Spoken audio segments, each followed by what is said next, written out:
you want, I'll pull my punches. Say what you want, louder than any sound. Feel what you feel, I'll do no better than you. Be what you want, if it makes you happy. Go where you want, I'll turn the ship around. Feel what you feel, I'll do no better than you. Lost in love, washed up together. Lost in love, washed up together. I wanna go off the map with you, drift away with you. I wanna go off the map with you. I wanna get lost, we're gonna get lost. We'll be washed out. Do what you want, I'll pull my punches. Say what you want, louder than any sound. Feel what you feel, I'll do no better than you. Be what you want, if it makes you happy. Go where you want, I'll turn the ship around. Feel what you feel, I'll do no better than you. Lost in love, washed up together. Lost in love, washed up together. The Morning Invasion with Dex and Steve-O. Big Dave, how we feeling? Huge day. I want it now. I suppose we should get going. Let's go. 10, 9, 8, 7, 6, 5, 4, 3, 2, 1.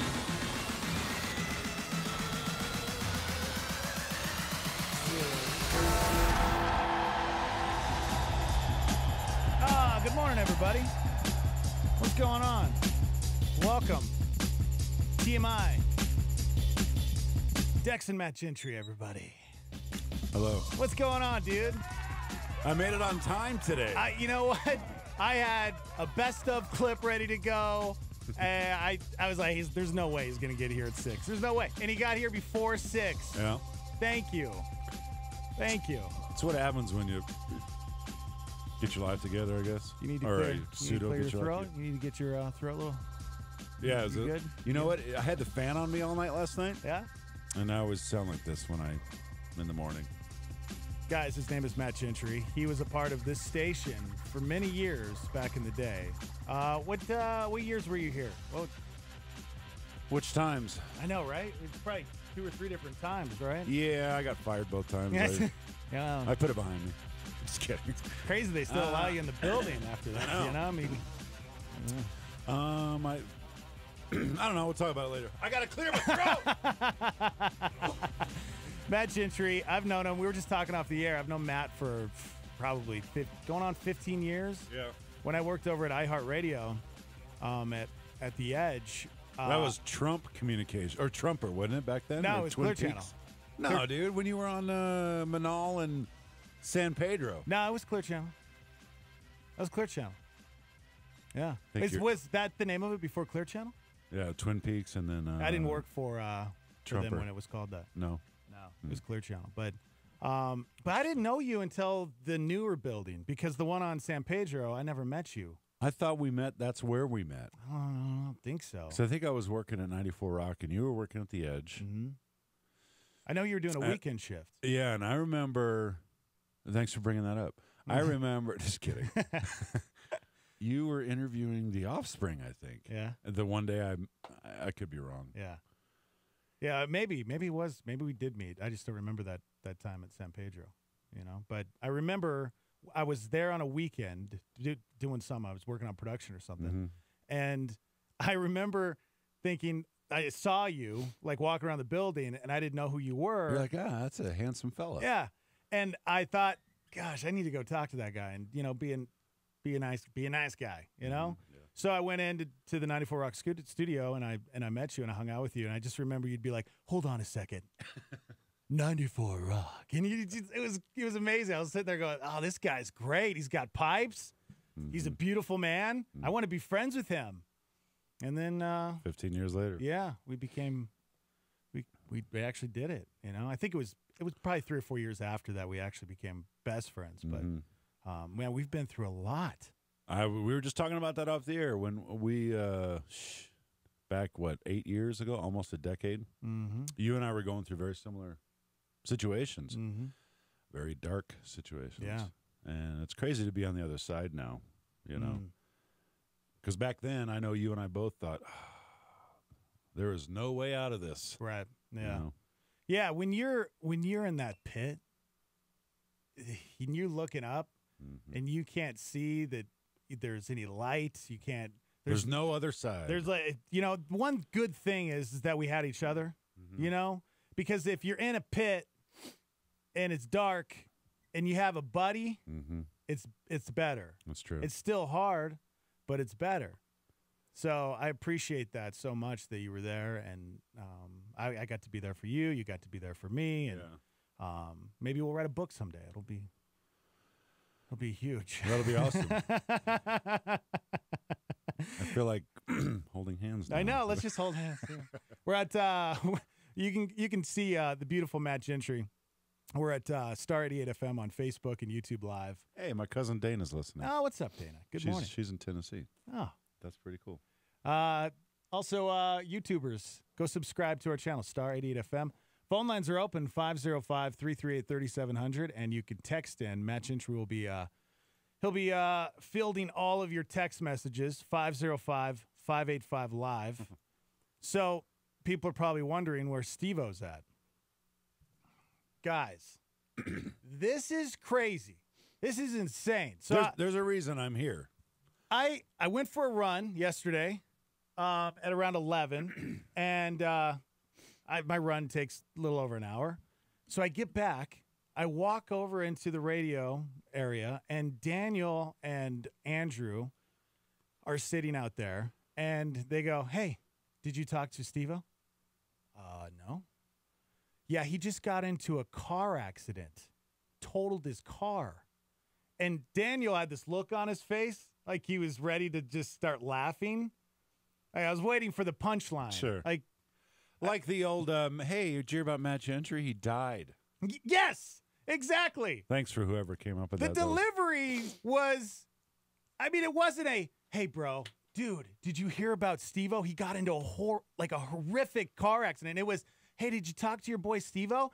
Yeah, he got into a car accident." Just like that. What? Is he okay? Yeah, I don't know. I think so. I mean, he's like bleeding and he's bad. Punchline? You're joking, right? Are you being serious? It was 5 minutes of me like waiting for the, "We're just kidding." No, he was going down I-25 and there was, I guess, you're going to have to wait for Steve-O to tell the story because Only he can tell it the way it needs to be told. Exactly. But apparently, I think it was two guys were merging left onto I-25, and they somehow I think hit a car in front of Steve-O, and Steve-O hit the brakes, but then he ended up hitting the car in front of him. I think possibly a car hit him behind. I might be don't listen to me. I don't think I'm telling the story right. But anyways, the car is completely totaled. If you go to his Instagram and Facebook page, he posted a picture. Mhm. Oh my gosh. Yeah, the car's toast. He loved that car. He loved that car. As far as we know, Steve is okay.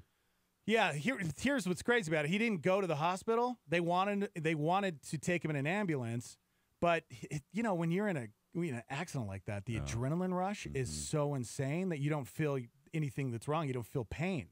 So that's kind of where he was at. He was bleeding. I know his arm was cut up pretty bad. I told him, I messaged him and I made sure, I was like, "You okay, dude?" And I said, "Just wait till tomorrow." Yeah. Don't judge the way you feel today. Right. You got to wait till tomorrow. Yeah, because he called us. He called us when it was probably, 20 minutes after the accident. So the adrenaline rush was still happening because he was like, I'm fine. I'll be there tomorrow. And we're like, no, you won't be here tomorrow, Steve-O. Yeah. He's like, "I'll be fine. Just you can pick me up in the morning on your way. It's fine." And I'm like, "I'll talk to you in a couple hours." So a couple hours later, I talked to him, and he was coming down, and he was hurting pretty. But he's okay. He doesn't think he has any broken bones or any fractures or anything. But he still might, but I think he messed up his arm. And then he got into an accident a few months ago.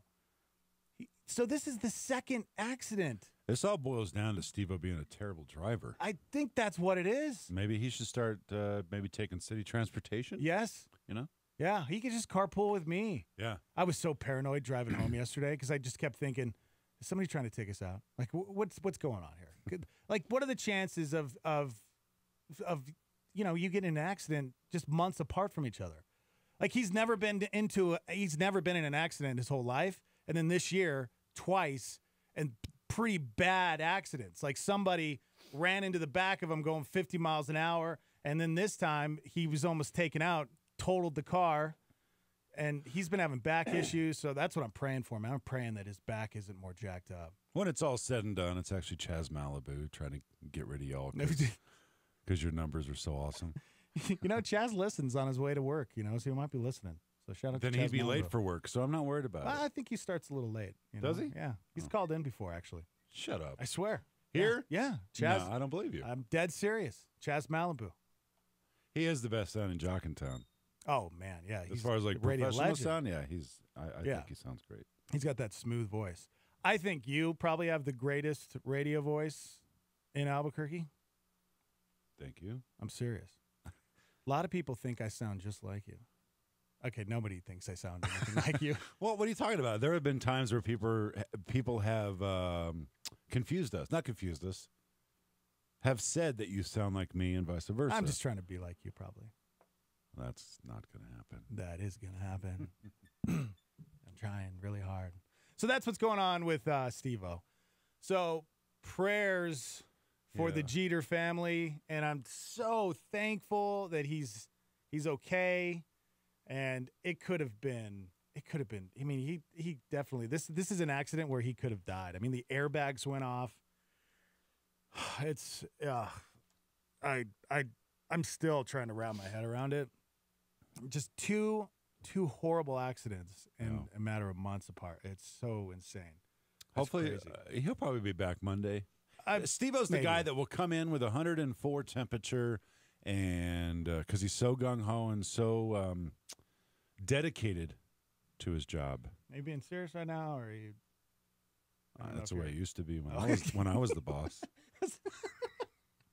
I don't know who's running the ship now, but I'm not- Steve-O would have been here if I was boss. Honestly, I'm not laughing at the statement you just made because you're right. Like, Steve-O hasn't taken any vacation this year. He never does. Yeah, it's crazy. He never calls in sick. He's always here. Because he comes in, get sick, and then gets everyone else sick. That's right. He does. I'm not kidding. Yeah, so that's where Steve-O is. So he'll be out today and tomorrow, and hopefully back on Monday. I'm trying to convince him to take vacation. I'm seriously trying to convince him to do that because he needs to take a week or two off, just to rest and get healthy. Yeah. So yeah, he got into a car accident. You can go to his Instagram and Facebook page, Steve Jeter, and you can see his car. But please just pray for the Jeter family. Definitely. You know. When's the last time you were in an accident? Serious accident. Well, my hood flew up about it was about a month and a half ago. I was going down Paseo. That wasn't an accident. Well, I that mean, was idiocy. It was the scariest thing. I can imagine. Have you ever had that happen? I've seen it on TV. And Oh it's my always- gosh! yeah. Until you were in it. Yeah. I was going about 65 down Paseo. No, thank you. Talking to my to Ricky on the phone. Why were you talking on the phone and I driving? had Bluetooth on. I'm serious. I did. Uh-huh. You know how many times I've been to court because I didn't have Bluetooth? I have Bluetooth now. It took me Do about you have 5 the or thing 6 in your times. ear? Yes. Do you wear it in the grocery store and stuff? No. Oh. I don't do that. But I'm driving down Paseo, going about 65, talking to Ricky, and all of a sudden, it was almost like somebody took a shotgun to my windshield, standing on top of my hood, and just blasted the windshield. That hood came up so quick, and it nailed the windshield, and it just boom! It just spread. It didn't blow it completely out, but I mean, it was like somebody fired a shotgun in my face. Glass went in my face. So you can imagine if that happens, you know, you're on Paseo, and then you're swerving, and thank God I didn't have anybody next to me, so I kind of slowly went to the side of the road, and gosh, man, it was one of the scariest things that's ever happened to me. But as far as a really bad accident, no, I haven't really been in one. Yep. Not a lot of fun. Yeah, yeah, you've been in a pretty bad one. Hit head on by a drunk driver, and then actually, that my whole family was involved in that one. That was a bummer. 6 months after that, a guy hit us from behind doing 80 miles an hour in a school zone as school was letting out. We were in the way. 80 miles an hour? 80 miles an hour. We were in a Dodge Intrepid. His engine was in our trunk, like the front of his car was. The whole family was in the car? No, it was just me. Oh. Yeah, it was terrible. If somebody was in the back, would they have been? It would have not been good. Oh, my God. I can't even imagine that. Yeah, it was pretty rough. But Unbelievable. I took care of that lady. Ooh, wait, what? Wait, what did I say? It was a lady? It was Yeah. a lady going 80 miles an hour She had in a school zone? She had an epileptic seizure. Are you Yeah. really? And it was no. or was that the there were- excuse? I had a seizure. No. No, they call it sudden emergency, where that's your defense, basically. There's not much you can do to, sue if you wanted to go down that route. Yeah. Sudden emergency. Somebody has a heart attack. It's not like they were drinking and driving or purposely doing something stupid. It's just all. I'm surprised that doesn't happen more often. Maybe it does, but when you're driving and there's, thousands of cars on the road, I'm surprised that more people don't have heart attacks while they're driving, seizures. They probably do. Maybe. I maybe, have maybe it does seizures. happen. Maybe that is what causes a lot of accidents. We don't realize it. I don't know. Sucks living with it, though. When's the last time you had a seizure? Was it? A year and a half ago? Is that when? Roughly. Was that when you were still drinking? No, that was my first seizure right there, May Oh. 15th. That's the day I quit drinking. Oh, okay. Because of the seizure and So because of a lot of things. So you actually. stopped, but then you had a seizure because of the drinking. You stopped drinking, and then you had another seizure later on? Well, we don't know why. The doctors don't know why I've had these seizures. I've had 3. Pretty scary. I look dead. Yeah. And I'm out for like 2 or 3 minutes.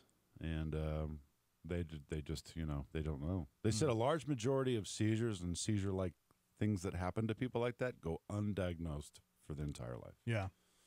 So who I know a knows? lot of times medication can cause it. My oldest son, he got put on a medication, and it was a couple months into it, and he had a seizure, Isn't that crazy? and got him off of it, and he's been fine. But sometimes that can cause it.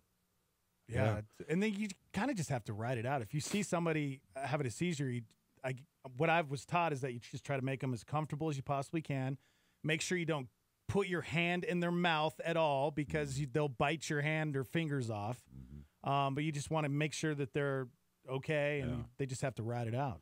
When I come to, I'm sweating like And you don't remember anything, right? abnormally. Do I remember like being in it? Yeah.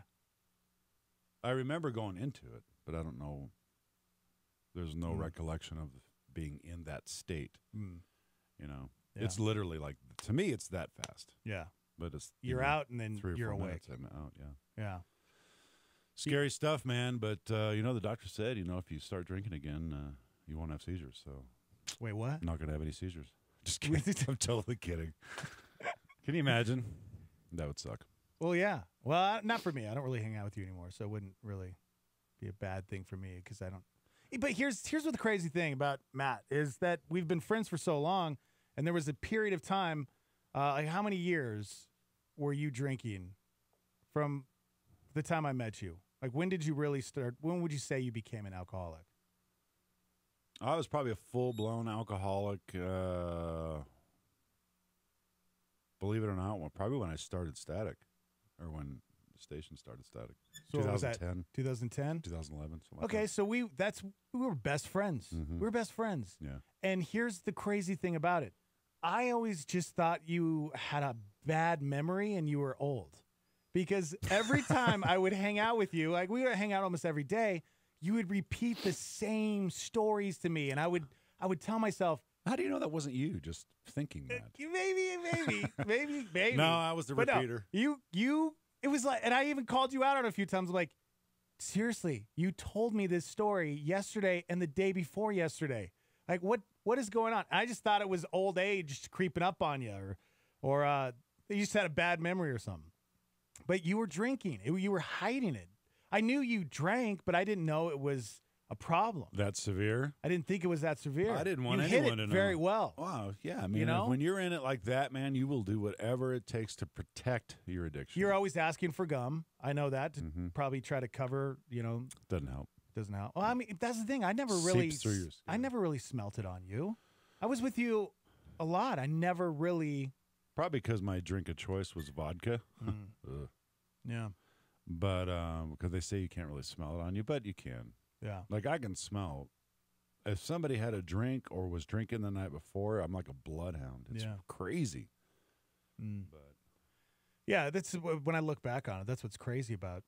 I in a way I kind of feel like a terrible friend because I didn't see it. I was there, but I didn't see it. You hit it very well. Thank you. I appreciate that. Yeah. I'm a good deceiver, apparently. I guess. I mean, I knew there was something going on, but then I always attributed that to what you were going through In my marriage. In your marriage. Yeah. So I just kind of thought, okay, he's As a he's lot off of his people rocker did. right now. I mean, Yeah. as anybody would be in your situation.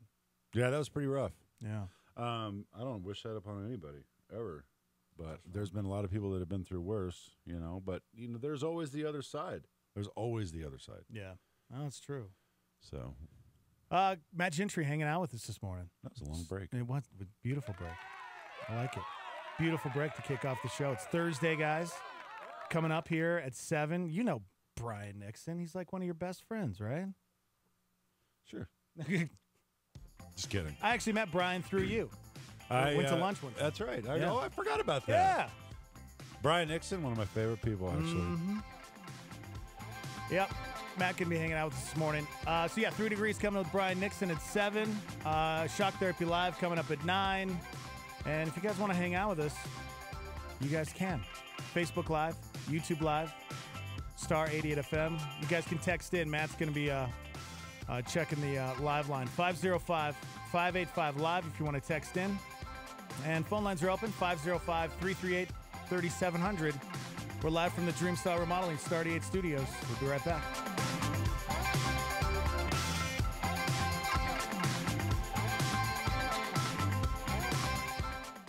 Ben Corson considers fear with a Star 88 PowerPoint. The things that scare you the most are also the things you care the most about. Therefore, they're often the things you most need to do. So always do what you were afraid to do. Just like Isaiah, just like Samson, just like David, and ultimately just like Jesus. I'm not saying that go jump out of planes necessarily. I'm not saying go jump off buildings. I'm not saying go to the most unapproachable girl and flirt to convert. That's not what I'm talking about. I'm saying, you know what I mean, as a general rule of thumb.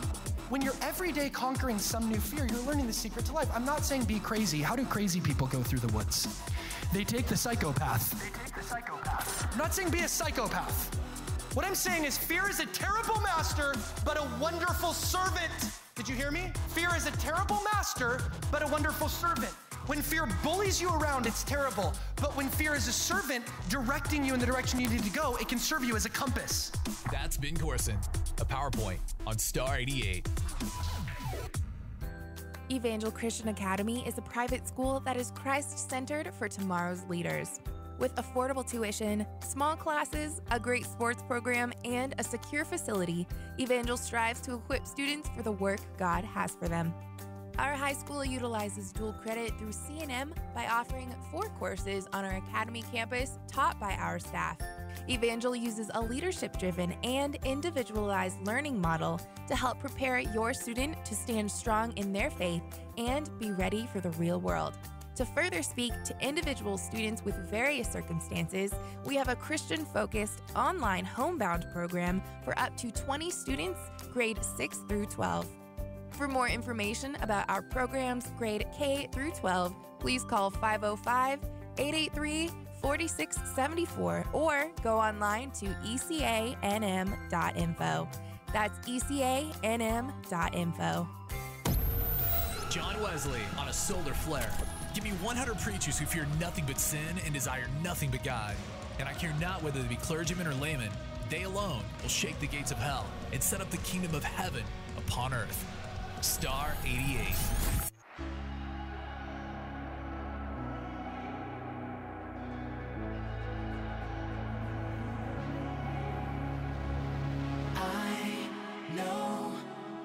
Short is never easy when you give everything you have. Hold tight, let them see that fire burning. Your time is about to begin. 'Cause it's gonna get better. Yeah, it's gonna get better from here. It's gonna get better. You're so close that you can taste it. 'Cause you're gonna be better. Yeah, you're gonna be better. It's gonna be better. You're at the top, reach out and take it. You don't have to worry if you're good enough. You'll be sitting pretty while they're talking tough. Guess they never knew that you were made for this. You're dangerous, dangerous. Fighting till the end when it's getting rough. Bringing all you got and never giving up. Guess they never knew that you were made for this. You're dangerous, dangerous.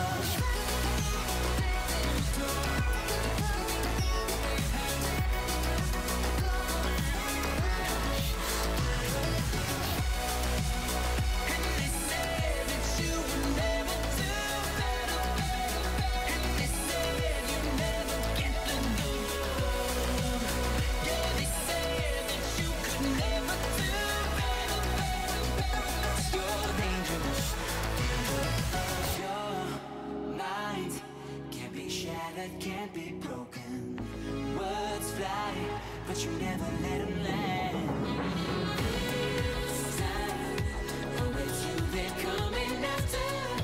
They'll try, but you take them in the end. Oh, 'cause it's gonna get better.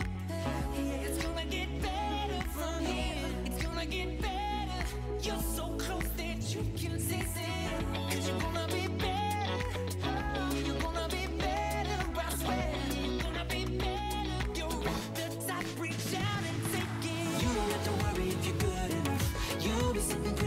Talking tough. Guess they never knew that you were made for this. You're dangerous, dangerous. Fighting till the end when it's getting rough. Bringing all you got and never giving up. Guess they never knew that you were made for this. You're dangerous, dangerous.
Details on the compound in New Mexico. Documents say one of the men arrested was training children to commit school shootings.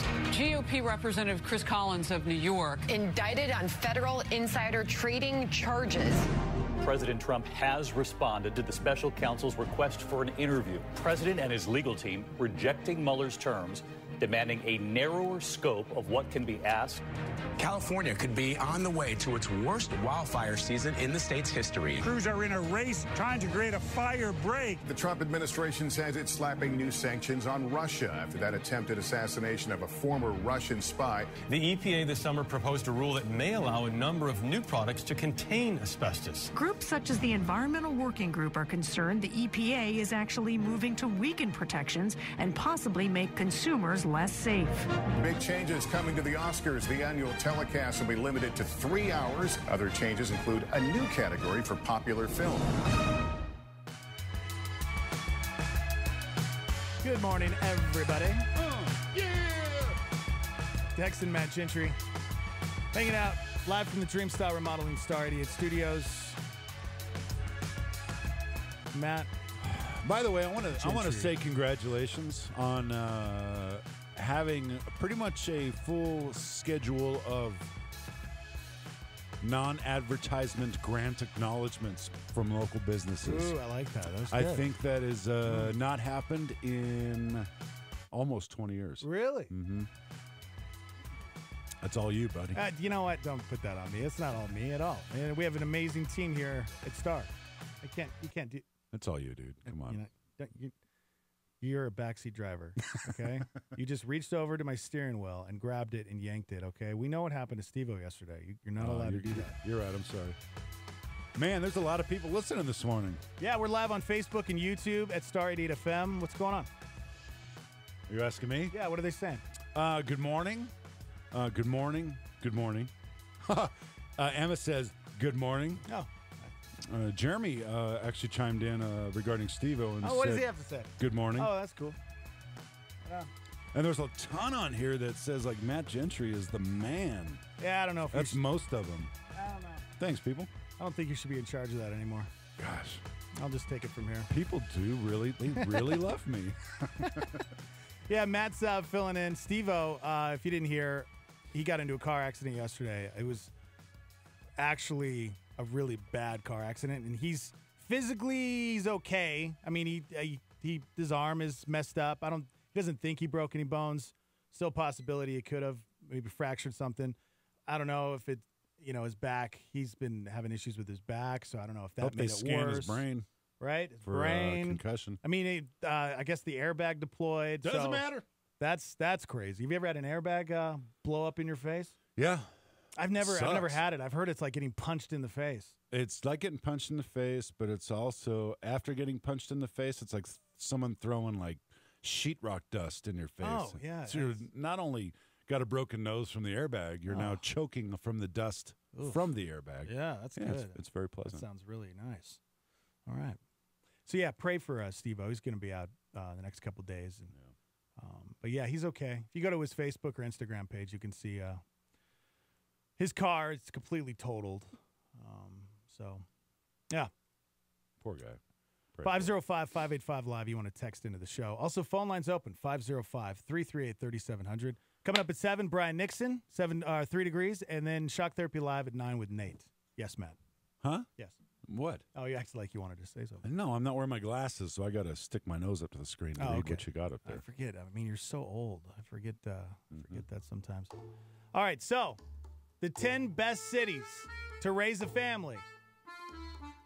Guess who's number 1? Not New Mexico. Well, that's cities or states? Cities, not Albuquerque. Not let's see. No, it's not. No, we didn't make top 10. We didn't make top 10, guys. That's just. Well, before we go to the list, I'm curious. If you could choose, if money was not an issue. San Diego. Can you let me finish? Yeah. Oh, yeah. Go ahead. And you could move anywhere San Diego. Wanted in the world. Where would it be? Del Mar. Really? Yeah. I should say Del Mar. I mean, I consider that part of San Diego because it's pretty much part of San Diego. But my sister lives in Del Mar, and I wanted to work at the your racetrack. parents lived in Del Mar, right? Didn't they had own a house in La Jolla. Oh, La Jolla. I mean, Come La on. Jolla's. Oh, Let's get it right, man. La Jolla's. We were in La Jolla. Yeah. Not Del Mar. Okay, I would say Okay, which I don't know which one's fancier because they're different. I think Del Mar has more of a beach. I don't know. They have the racetrack there, and that's kind of like, oh yeah, actually Del Mar a racetrack.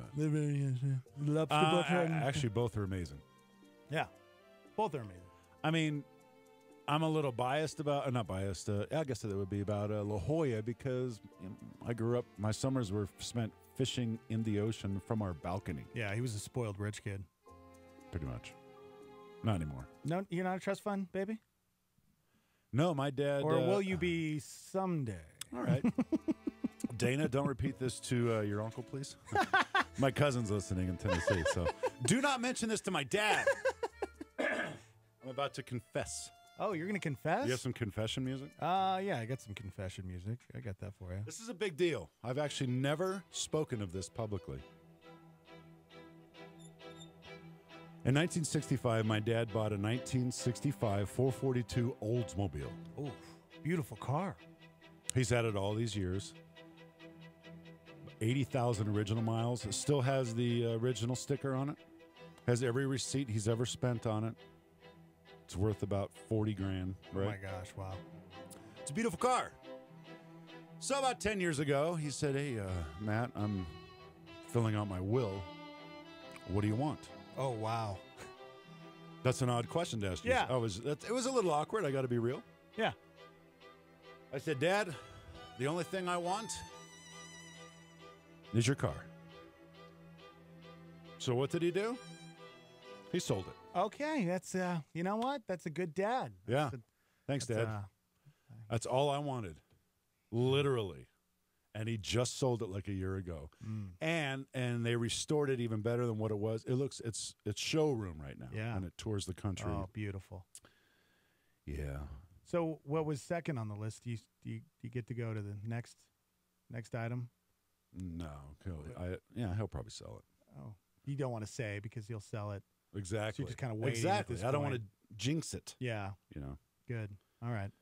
Anyways, what were we talking about? Oh, 10 best cities. 10 best cities. How did we get off on? Yeah, I don't know. Okay, I have whatever. no idea. No idea. That's probably my fault. All right. Yeah, that's a good question to throw out. If you could live anywhere in the United States, where would you want to live? And what do you think, in your opinion, Stormy, is the best city in America to raise a family? You guys can chime in. I'll give you a few of these. Number 10, Lubbock, Texas. Isn't that where Steve-O is from? Lubbock, Texas? Yeah, you couldn't pay me to live there. Yeah. I guess that would mean having a job there. So no, I wouldn't live there. Yeah, okay. Austin, Texas was number 9. Possibly. I've heard that's a fun city. It's a little humid. Music scene's really good. Yeah. Young city life. Des Moines, Iowa, number 8 on the list. Best city to raise a family. Never been. Omaha, Nebraska. It's again, I don't know if I'd ever want to go to Nebraska. Why would you live in Omaha? I have no idea. Raleigh, North Carolina. How'd you say that city again? Raleigh, North Carolina. Is it Raleigh or Raleigh? It's Raleigh, I believe. That's what I said. Raleigh. Raleigh, North Carolina. Maybe. Never been to North Carolina. I've heard it's beautiful there. Yeah. Tallahassee, Florida was number 5. Never lived there. Too many gators. Now, I've been to most places in Idaho. I've never been to Boise, but I hear it's actually a really cool, beautiful city. Boise, Idaho, number 4. I believe that is the capital of Idaho, if I'm not mistaken. I think you're right. Yeah, I think you're right. Lexington, Kentucky was number 3. Who would have thought? Kentucky. Number 1 and number 2. Kentucky. Yeah, the top 3 are very surprising. Let me tell you something about Kentucky. It's a great place to raise your kids if you they're like very fishing. Close. They're very close. It's, the families there are very close. I mean, a lot of cousins are marrying each other. And, I want to introduce you to my cousin's sister. Your cousin's sister? No, my cousin's sister. So yeah, number 1 and number 2. Best city to raise a family. Go to the live line Facebook, see what people are saying, and we'll give you the number 1 and number 2 here in a second. They're saying a lot of Matt is awesome. Oh yeah. Okay. No one cares about what city to live in. Let's talk about Matt. All right. Someone said Denver. One of the fastest growing cities in America. Denver is a beautiful Denver's city. beautiful. Colorado Springs is gorgeous. I just can't handle the winters. Honestly, mine would probably now be Seattle. Good call, man. Yep. The only thing with Seattle is I would like to think that I could handle the rain for that period of time. It's like six months out of the year it rains, right? No. Oh, it's not. It's not that bad. Well, it depends on where you're at in Seattle. If you're outside the city skirts, from what I understand, or city, is that what it's called? City skirts? Yeah, city skirts, yeah. You can get a lot more sunshine than in the city, but dude, I was born and raised in the Southwest, so a little rain is not going to bother See, me. I love rain, but I don't know if I could handle. When I lived in San Diego, you know how sometimes it's overcast for a lot of the months down by the Like beach in winter and stuff? You don't see the sun very often. No. That affects you. I didn't know. I didn't think it would affect me like it would. But when you don't see the sun, it gets dark. That's why a lot of people commit suicide in Seattle. It does get dark when the sun's not around. Actually, literally. Yeah, okay. That would be mine. Seattle, and honestly, San Diego would be up there, too. Okay, all right. Minneapolis, St. Paul, someone said. Durango, Colorado, or Portland. Dude, Portland, Oregon. Boy, that is a... Portland, Oregon is... Yeah, that's kind of a... polar opposite. But Portland is one of the most beautiful cities. You think so? Oh, my gosh. I thought it was industrial, dirty, and dumb. Really? Yeah, I didn't care for it too much. Oh, I didn't get that vibe at all. Really? Los Alamos. I've lived there. I guess somebody thinks that's the best place in America to raise a family. Maybe. Actually, Los Alamos would be a good place to raise a family if you wanted your kids to be drug addicts. I'm kidding. Come on. I don't know, man. Not really. What's next? Okay. Number 1 and number 2. Okay. As far as what this list, this is from Zumper.com. They ranked the 10 best cities in America for raising a family. They looked at 10 different metrics like income, how much an extra bedroom costs, high school dropout rates, how many people are under 45, meaning you have other parents to hang with, and number 1 and number 2. Lincoln, Nebraska came at number 2. Never been. Number 1, Madison, Wisconsin. Wisconsin's actually really cool, but I wouldn't live there. Their winters are somewhat crazy. Yeah, no thanks. Do you have a list of the 10 worst cities to raise a family? You know what? I hope I do. We'll get to that in a second here. They say Madison, Wisconsin, 70% of residents are under 45. Unemployment is low, and the average commute is just 19 minutes. That actually sounds pretty nice, right? See, that's the thing. I think in Albuquerque, we take for granted a lot of things. It really doesn't take a whole lot of time to get somewhere in Albuquerque. Even if it's during rush hour, we complain that traffic. No, go live in a city. Go live in a big city. Yeah. You're stuck in traffic for 2 hours almost every day. It's insane. Here, maybe 40 minutes. If that's, I mean, I think 40 minutes is a long time. Like I would imagine like 20 to 30 minutes. I know. We look at like Paseo when it's backed up Right. during rush hour. Yeah, it takes like 25 minutes to get through that. If there's no accidents, it takes about 20 minutes to get through it. I remember going to San Francisco and driving into the city. You know when you drive into the city, have you been there? Yes. Do you know how many lanes one freeway enters into the city? How many lanes actually go into the city from one freeway? There's several freeways, but just one. Guess how many lanes? 1 million. Don't be dumb. Okay. I'm going to say 32. Close. 15. Okay. I wanted to shoot a little high. All right.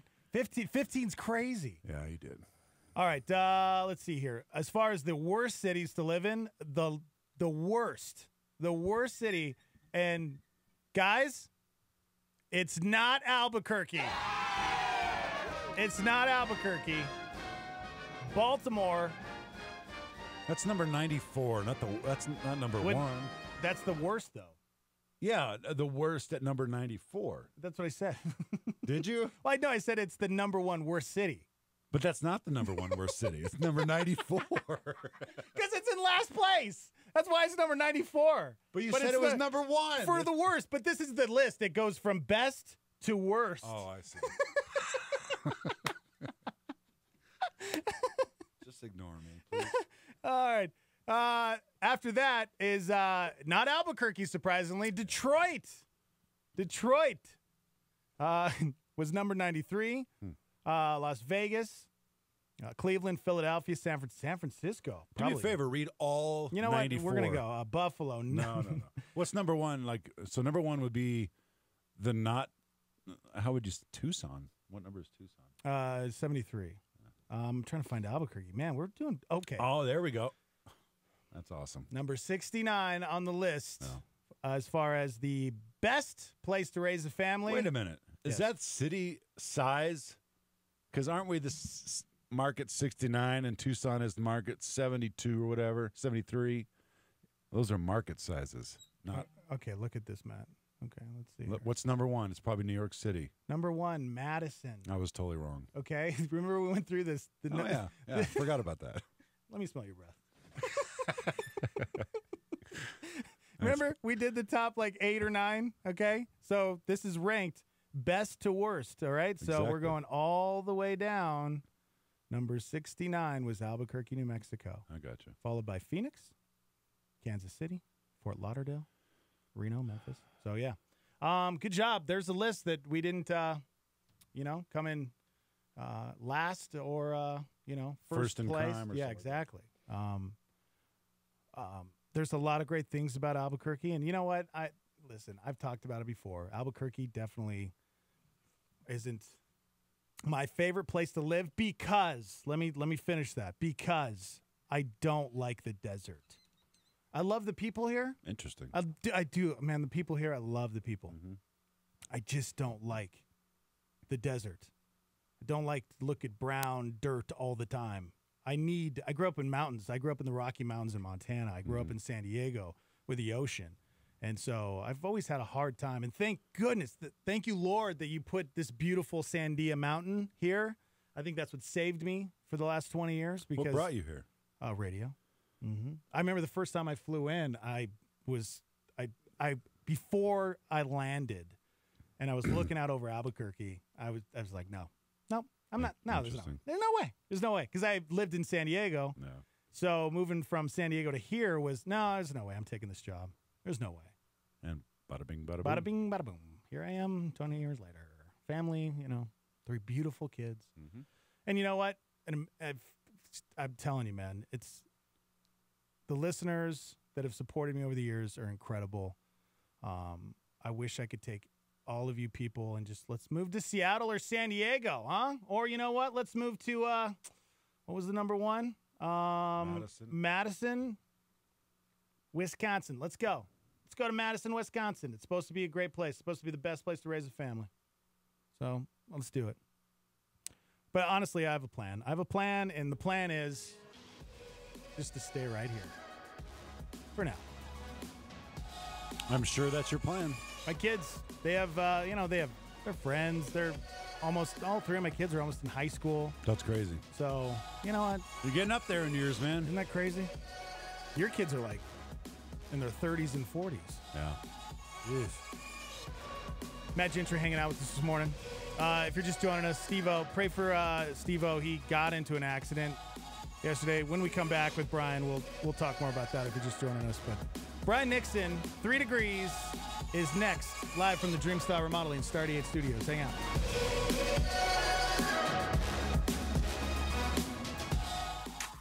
I'm Daniel, and it's time to get in the techno.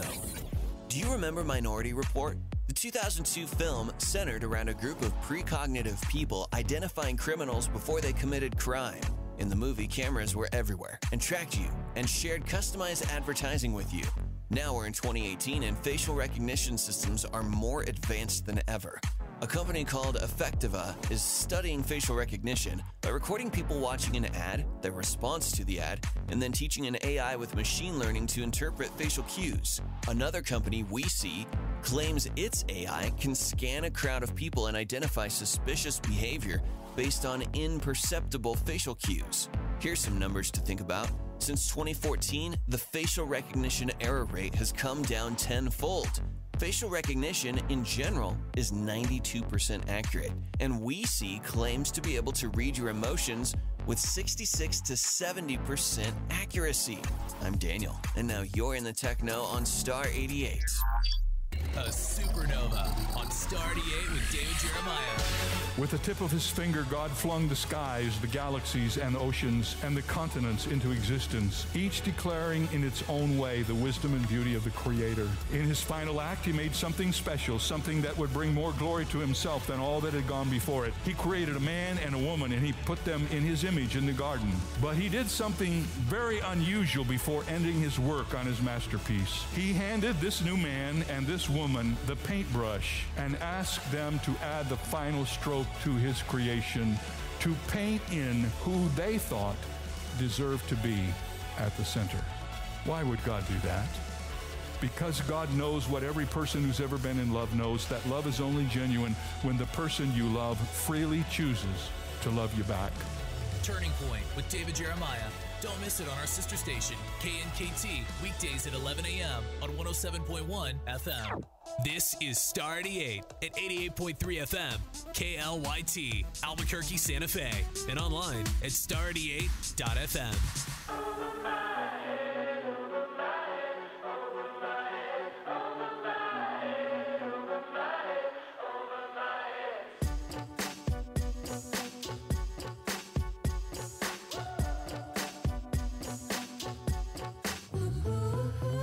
There's only static on TV in this hotel room. Reminds me of all the things you think I don't understand. It seems like you and me, we keep losing connection. Whenever you talk to me, it doesn't make any sense.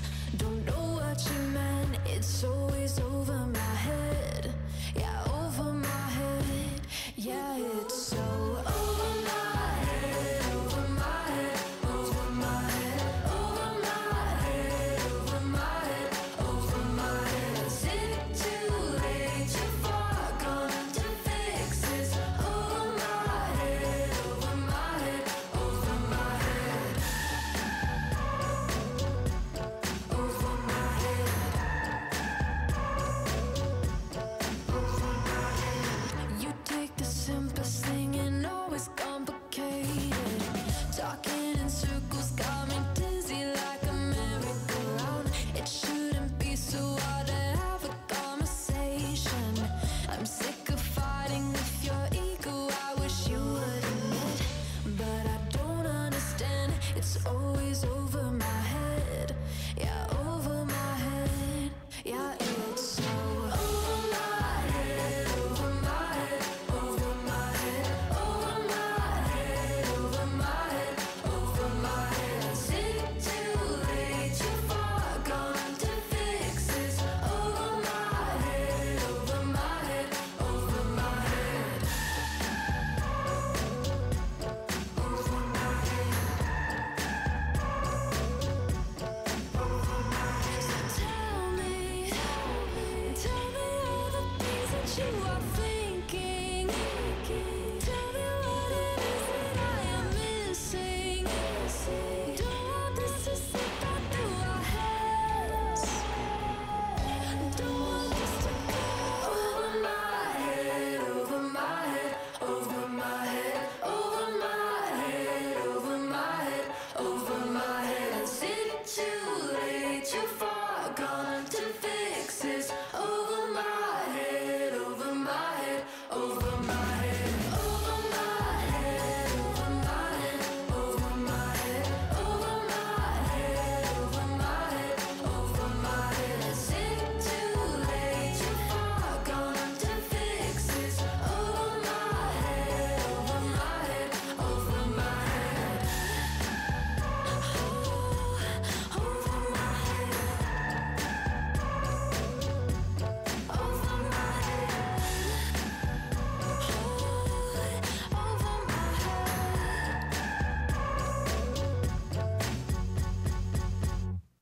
It's the Morning Invasion with Dex and Steve-O. Guys, it's Thursday. His name is Brian Nixon.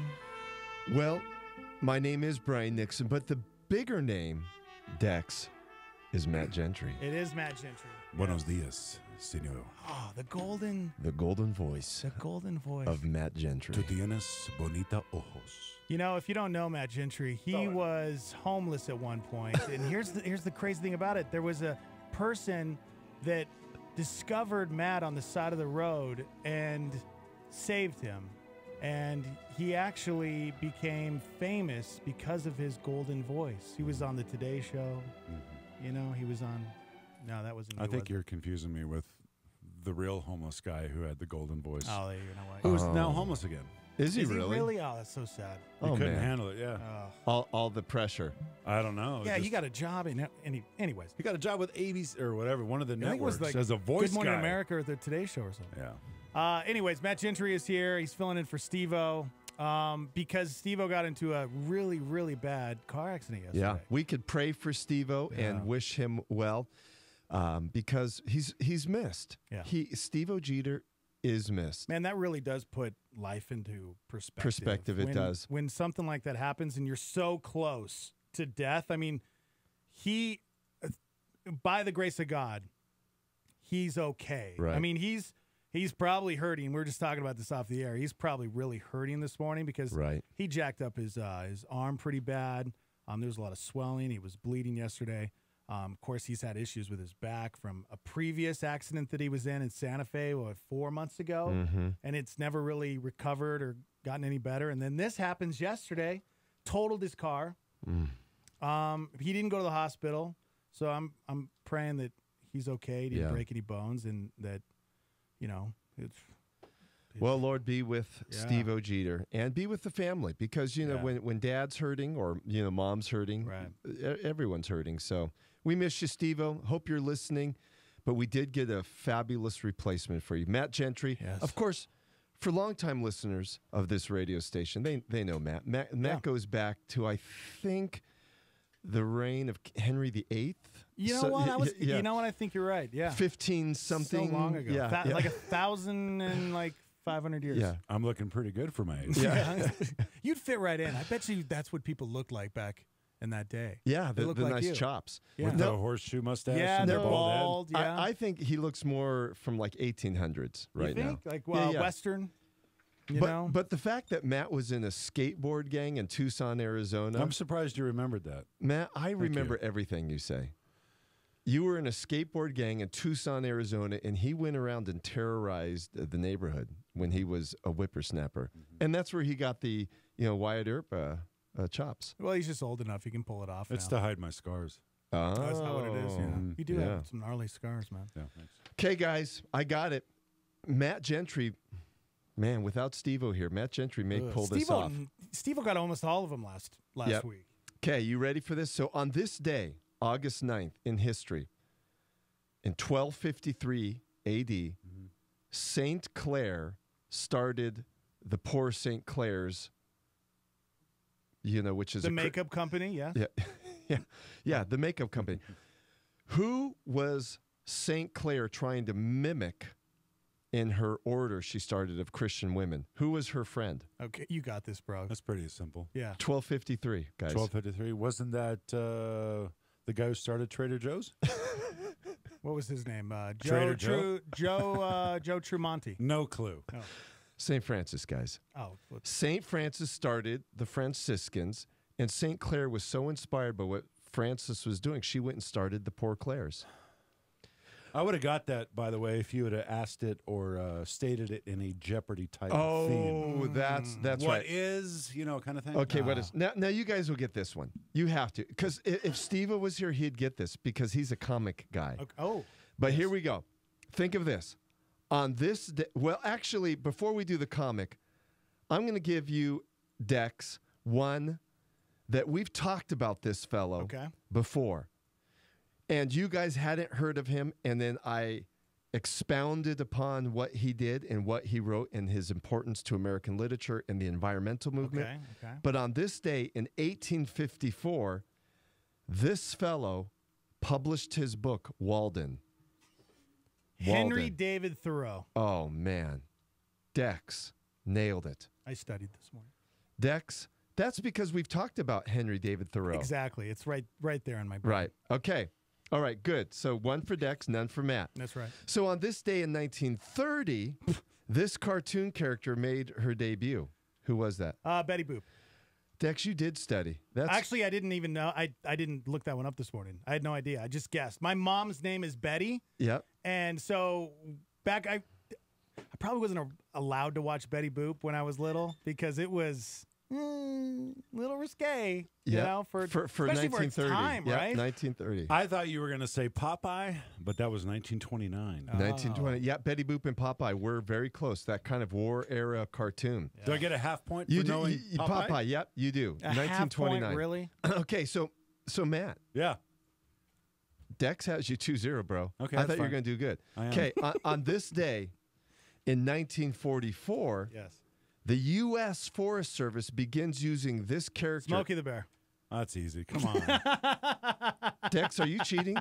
Dex is cheating, ladies and gentlemen. I'm not cheating. I don't know what you're talking about. I saw you Let's flash. go. I saw you Yeah, flash to the talk other about. screen. That's how I was checking the live line. Oh, my gosh. I saw you flash to a I don't know what screen. you're talking about. You can't see that far away. That's way too far. Man. So let's give this one to Matt for Dex He's cheating. cheating too. He's Matt- Googling it over here. What is that? Oh, get out of here. He's Googling the answers. Yeah.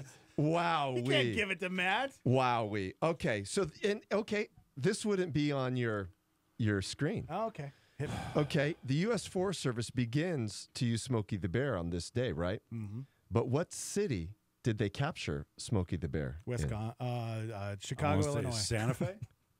You're much. I'll at least give Matt a point Really? for being in the Come state. on.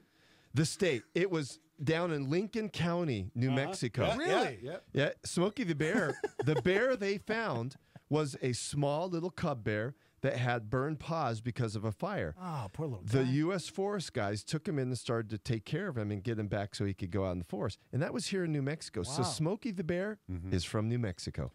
Originally named him Carl, but they didn't think Carl the Bear had No quite a kidding. ring to it. Wow. Carl's a great name You for think a bear. you think I'm joking? Google it. Okay, I'm gonna look it up. But okay, so Dex got a point deducted What? for What? cheating. No. So it's 2 to Matt's 1. Now. 2 to Matt's 1. Okay, ready? Now you guys know this. You have to. You say that every time, Well, Brian. no, because it's like it's so like it's part of world culture. Okay. On this day, this very day, something very serious happened that has New Mexico connections as well. U.S. drops the second atomic Nuclear bomb Oh. Yeah. on Nagasaki. Right. What was the nuclear bomb called? Fat Boy, wasn't it? Yeah, well, Fat Man. Yeah, but Fat you're Man. right. You're exactly Huh? right. Come on. Yep, 2-2, ladies and gentlemen. Because I lived in Los Alamos. You had to learn those 2-2. Matt Gentry has come back from behind. It's tied. I don't. You cheated earlier though. And they're both looking at me, so they can't cheat. Let's go. Okay, you ready? Final one. Is this the tiebreaker? Oh, no. We've got so many more. We have a whole hour of this, man. It's just constant. Like, Oh, that's exciting. learning about the history. Yeah. No, we're getting into it. Yeah. We're just starting. I'm excited. These are the events. Then we get into birthdays and deaths. Oh, okay. Okay, Oh, is this what the whole 3 degrees is Yeah, about? man. Yeah, dude. I'm usually working at this Well, time. 3 degrees really started with just local New Mexico things, but Brian still ties in a lot of stuff that happens around the country to New Mexico, Such as the Fat Man bomb that was made in Los Alamos and its predecessor blown up in New Mexico as well. Oppenheimer. Oppenheimer. Now I have become the death of worlds or something like Yep, that. that's exactly right. Continue. Okay, you guys should get this one either. I mean, if you guys don't get this one, I should just put your headphones down and leave, maybe? Our listening audience is going to go, really? Really? I'm going to grow old and die before you ask me. Okay, ready? On this day in 1969. Oh, 69 was great. You were born. You were around then. It's not fair. August We both were. 9th, 1969. This actress was killed by this guy. Oh, Marilyn Monroe. Oh, this guy. Two-part question. You have to give 2 answers. This actress was killed by this guy's Marilyn Manson? Charles Manson, right? Charles Manson. So you got Marilyn Manson. Charles Manson. Charles Manson, right? His people killed this actress. Yeah. Who'd they kill? Her name is Kate something? Very close. Tate. Sharon Tate. Wow. Sharon Tate. Huh? We're so close. Come Yeah, on. Matt Not is that we should be high-fiving someone's death, but... But yeah. Matt now is 4-2. You know what? Dex. You know what? It's not fair. He was born in 1953. Why? Yeah. I was going to. Never mind. Let's continue on. Okay, ready? All right. Do you have like trivia music or something? No. We keep it very serious. Oh, okay. And we This is like a professional This hour. is a professional hour where we like that kind of like silence to show if you guys I would know, agree about the truly know the silence. answer. Yes. If you Yes. truly know the answer, you don't. You guys, this is so easy. Oh, You gotta don't- know. don't, No, Brian, you've got. don't- Come on. don't put that pressure on me, Let's go. dude. On this day in 1974, this president resigned from office. Oh, this is easy. Nixon. That's okay. I said it but Brian first, though. Nixon is actually related I am. to. I'm his cousin. Are you really? But, yeah, I am. Yeah. But here's the thing. Here's the thing. Matt did say it a little bit did. before. 5-2. Let's go. Next 5-2. one. I'm feeling it. Okay, so we went through events. Now, of course, there's more, but we're going to switch to birthdays now. So on this day, August 9th, this famous Russian novelist was born in 1828. He wrote War and Peace, Anna Karenina. Those are great books. One of my favorite. Levinsky. One of my favorite You guys, actually authors. guys, Dex, are you cheating? No, I'm not at all. Dex, I'm checking the live line to make sure everything. Why are you doing that, Yeah, dude? yeah, see yeah. here. On this day in 1828, this Russian novelist wrote War some and Peace, dude. War Come and on. Peace. War and Peace. Anna Karenina. Yep. Oh my. So I get that point. All right. Hold on, let me check the live line real quick. All right. Is anyone? Come on, people. Our listeners, show up. Matt and Dex, show these guys up. People, Absolutely. People must know this answer. It's very simple. It's very simple. Okay, it's Tolstoy. Darn it! I was gonna say Leo Tolstoy. Toy Story? Toy Story? Tolstoy. My, you know, I Tolstoy. should have known that because my mother-in-law, she actually named her cat after, Tolstoy. but she would say Tolstoy is what she would call the cat, is Tolstoy, but it was after. That's a Tolstoy. cute No one story. gets points on that one. Guys, I can't believe you didn't get Tolstoy. He's one of the greatest authors You didn't of give all me a time. chance to answer. I knew the answer. Next one. Come Okay, on. I'm going to give you the person who was born on this day, and you have to give the movie she was in. Done. Okay? On this day in 1957, Melanie Griffith was born. Name a movie Melanie Griffith was in. What was the one with Antonio Benet? Zorro. That one? Antonio Banderas. Thank you. Melanie Griffith. Melanie Griffith, guys. Let's You know see. what? When I was Overboard. No, that's Goldie Hawn. Darn dude. it. That is Goldie Hawn. I've seen, And a lot of people do get Melanie Griffith and Goldie Hawn mixed up Yeah, for they- some they reason. look but she's similar. a chain smoker. You know, Melanie. Melanie, yeah. big time. Yeah, she is. Come on, guys. Melanie Griffith. We have seen her many times. Many and- times. It's there's so many movies with her. It's, I don't know, Brian. All right. I'm not giving you guys a point. I'm not even giving you the answer. Thank you. You started off so well. And it's Once just upon a time in Mexico. sure, we'll give you that What? one. Yeah. It's true. Go. It's 6-2. 6-2. 6-2. Next one. Dakota Johnson's mom. Yeah. Who's that? I don't know. It just says it right next to her Okay. name. Okay. Okay. Ready? Ready for this? Yeah. You got. I'll give you this. In a word, I mean, in a song that she sang by another person. But on this day, this singer sang a Dolly Parton song, "I Will Always Love You," and Whitney Houston? That's exactly right. Huh? Come on. Oh my. No, I'm not giving you a high 8-2, five. bro. Nope. Dex. 8. Sorry, I was looking up Melanie Griffin stuff. 8-2. We're still on that. Man, I knew you'd do good on this. So it's true. Whitney Houston was born on this day, and her biggest song was a Dolly Will Parton Always song. Love You. Yeah, a song Dolly Parton wrote, and she Which redid. originally, the Dolly Parton version, smokes. Yeah. What's her name's version? Whitney Houston. I My agree. favorite Whitney Houston song is "I Want to Dance with Somebody." It's a terrible song. I want to feel the heat Could you sing the whole with thing for us, somebody. Dex? Yeah. Don't you? I mean, normally you play like a Whitney Houston song or Yeah, something. you want me to throw You down? know, You just want me to I throw mean, down it's some her Whitney birthday. Houston? Okay, I mean, all up right, until got this that. point, you couldn't really do much You're of right. your background You're music, but we've got to celebrate Whitney Houston. It's her birthday today, guys. What's your favorite? Phoenix? Well, but I agree with Matt Gentry. My favorite is "I Will Always Love You," but I like Dolly Parton's version better. Yeah. Dolly Parton's version's way better. But she killed it. Oh, Whitney could sing, man. Oh, yeah. Whitney was an amazing singer. We have a lot in common, actually, her and I. Oh, really? Very similar, Yeah. smooth. Very similar. Huh? Wonderful Similar voice. voices. Kidding.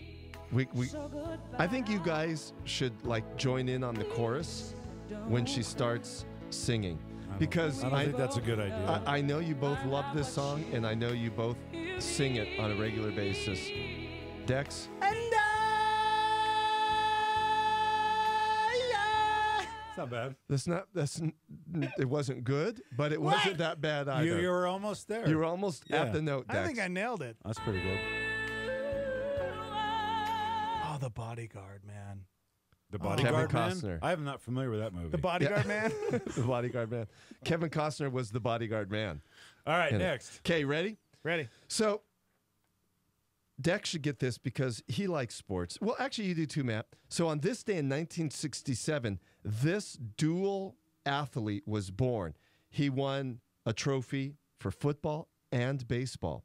And then he became a TV commentator on this day. Deion Sanders. So- no. Oh, yeah, it's Deion Sanders. I was going to say that. That's good. Dex. Yeah, I didn't know that. dude. It was all about Deion Sanders, Bo Jackson, and who's the other announcer guy that's he's still one of the announcers. Blonde hair. The black guy? No, he's a white guy. Blonde hair. What is his name? Who am I thinking? Oh, I'm thinking of Michael. What's his You're name? not thinking of like Elway or someone. No, not like that. Elway. He's A blonde-haired guy. And he was Boomer. No, not Boomer. An old guy? No, he's not that old. I don't know. I don't know. Next question. Okay. So we've went from birthdays. Now we're going to deaths. One is going to be very difficult, and the other should be just easy. There's only two? There's only two. And this is the end of the list? Well, no. Then I have to go and read a letter. Well, actually, we have a letter, bro. Matt, because you're standing in for Steve-O, you have to read the letter in a very smooth type voice. So I'm going to give you the letter because part of what we do, Matt, during this hour that you don't listen to, is we read. That's funny. We read letters that people either have had to handwritten or use a typewriter to type. that? That's exactly right. Yeah. Okay, I got you. So They then- send in hundreds of letters. yeah, Really? No, we Wow. get maybe one every other week. But speaking of which, 4001 Osuna Road, Northeast, Albuquerque 87109. We want your letter. So either Steve-O or Steve-O's replacement can read it. I miss you, Steve-O. Okay, here we go. Bring the death. Deaths. On this day in 1962, the German author of Siddhartha, Damien, and Steppenwolf. These are three different books. Siddhartha, Damien, and Steppenwolf. Those are like his three most popular books. He died. Who's the author that died on this day? Before I tell you the answer, I will tell you, meine Mutter demandete Tankstelle, wie viel kostet deine Augen? Very nice. You get that's a little German. Should there. I dump that? Yeah, because he just told you off, Dex. That was real. Pretty You want me to do sure. it again? That was real German. Meine Mutter demandete Tankstelle. You know what that means? Huh. My mother manages a gas station. Really? Kusinus and Alabusa Sepataka Barakus. You know what that means? That was pretty good. That though. sounded like Greek. That was pretty good. Kusinus and Alabusa Sepataka Barakus. He that- said it- It's what? Peruvian. Oh, is it? Yeah. Wow. What does it mean? I have no idea. He said it really well. Wow, that was pretty quick. I can get away with the German thing for Yeah. like 8 seconds. 8 seconds, and it just falls from there. I just memorized some stupid lines. Okay, this was the hard one. Okay, I'm going to give it this one. His name's Hermann Hesse. And his book, Siddhartha, actually is considered one of the great masterpieces of literature. I was going to say. Yeah, it's about Siddhartha is about the rise, the life of Buddha, and so he kind of did a historical novel around that, sort of. When Buddha was around, do you think people were like, "Hey, bud"? No, I don't think Hey, so. bud. I What's don't going think on, so. bud? Okay, final before we switch gears, and then I have to get the letter. You guys ready? Ready. And this is going to require some more music, of course. Okay. So on this day in 1995, this famous musician died. He had his own tie line. They named ice cream after him. He was from a Jerry Garcia. That's exactly right. Come on, bring it in. Matt Gentry just nailed Smoked it. you, dude. 9-3. I was actually pulling up 9-3. YouTube. So we need to get some Grateful Dead songs and talk about the first time you heard Jerry Garcia and everything while I get the letter. So so Matt, tell people about the Grateful Dead because you went to some of their concerts back in the 50s, right? I did. Yeah. I don't remember a lot about the concerts. I remember. It was so long ago? No. Oh. No. Okay. No, I was. Well, I don't really need to tell you why I don't remember. No, you don't need to. No. But there are reasons. Yeah, that's. You know. It's probably pretty foggy. Your memory's a little foggy. Yeah, I was there with some girl named Lucy, and we were dancing around the sky. Yeah. With diamonds. Yeah. Yeah, so Exactly. so Jerry Garcia died on this day in 1995. And Jerry, of course, is a big news when he died in 95. I mean, all the deadheads around the world. Yeah.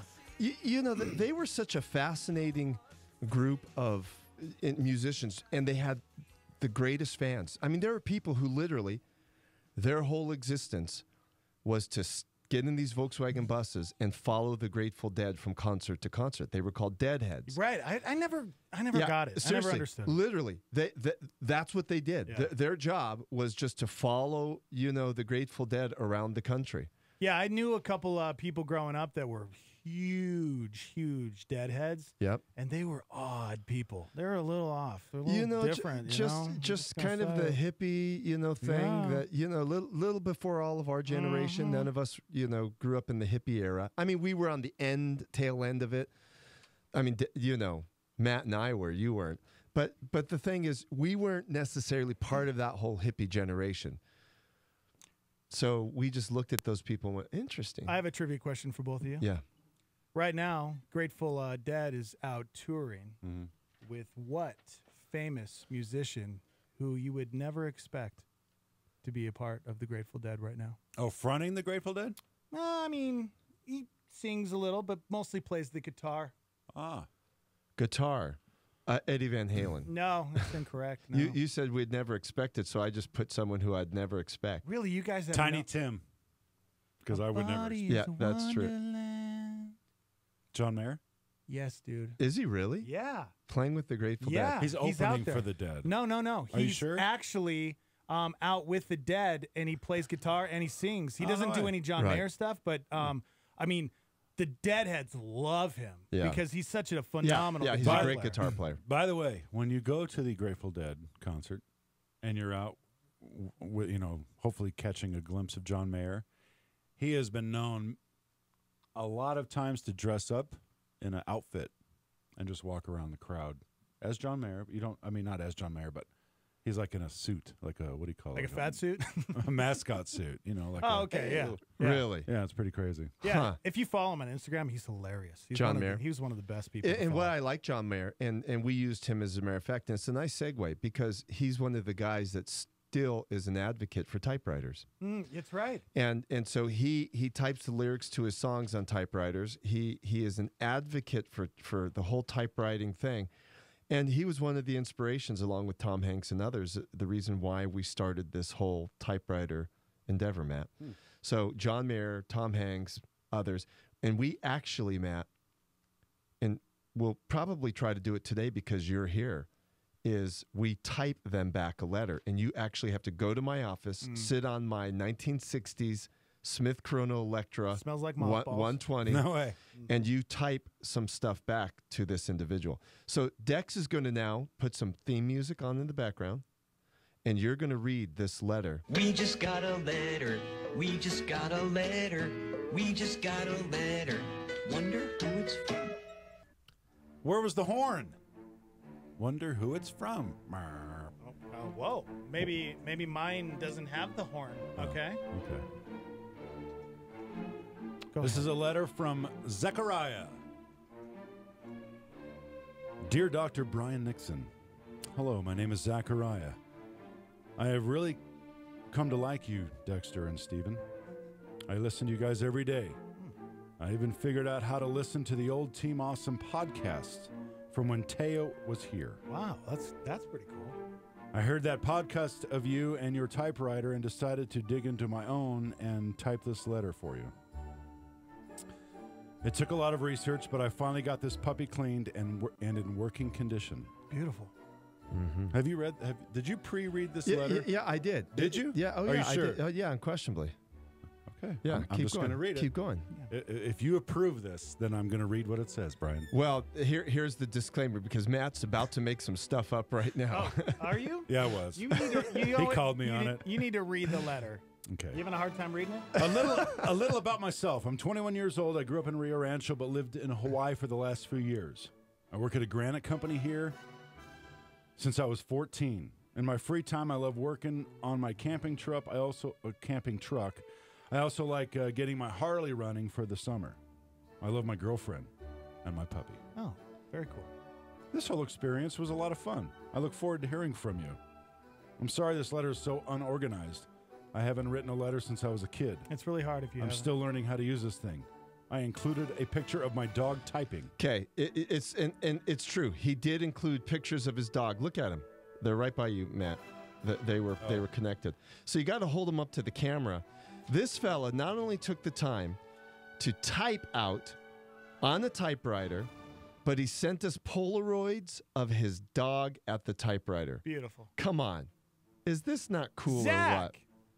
Thank you. Man, is that not cool? That's pretty cool. Or what? Yeah, that's a weird thing, right? If the first time I sat down at your typewriter, It's tough. odd. It is. You know, I hadn't done it in years. And I remember, too, I had to write a quick letter probably, I think it was last year, and I hadn't, handwritten something in years. And it was the weirdest thing. It was terrible. It looked awful. It was cursive mixed in with whatever writing, you know? Yeah. Just And so you empathize with Zach, who said, this is crazy. And you know what, Zach, though? You did a great job. I know you said it was unorganized, but the letter actually has structure. Yeah. You pretty much spelled stuff right because, so you know, Zach, when we type you back, there's going to be so many typos, you may not even be able to make out the words. You should let me write it because I just finished college writing. Okay. Oh, that's right. You went back to school. Well, I'm then a full-time college student, baby. Okay. That right there was the challenge. So Matt Gentry, normally, I open up the letters and do it, but Matt, you are officially responsible to respond to Zach on my typewriter. Okay. Mm-hmm. Before you leave today. That might be difficult, but we'll see what happens. What time? I mean, he has to leave at 9. Oh, you do have to leave at 9. What times are breaks? Are you coming in tomorrow? Probably. I won't be here tomorrow, but you know how to work the typewriter. Yeah. But what I'll do is I'll set up everything, and in between breaks, Matt, you could run over there and start typing. Beautiful. I'm a little confused. Yes. Why? Okay, because guys made it sound like people write in and with their problems or whatever, and you guys give counsel or whatever. No, There's like no point to this to this letter. You missed it. They don't write in with their problems. No questions, no problems. It's just they just write. It's correspondence. Yeah. We are going back to an era, Matt, where we believe communication is important. So important. And people matter. I remember when it started. Yeah. Communication. Yeah. You were there. You were there So at the old. Table of Babel. Yep. Yeah. So the truth of the matter is, we want to hear from our audience members, and everything is so Facebook and Instagram and social media. We thought we're going to go back old school. Mm-hmm. We're going to go back and have people either write a letter or type a letter. And people have been writing and typing letters, and we, to a T, send a letter back to everyone. Yeah, and Crucis Mike chimed in on our live line. He said, your letter got back to me. It was great. If there were typos, I didn't notice. So he got our letter back. Who was Crucis Mike? Oh, Crucis Mike. Yeah. Crucis Mike. I remember typing that went out. Yeah. And here's the thing, Matt, because now you've opened up your mouth and you're going to do this letter, largely opening it yourself.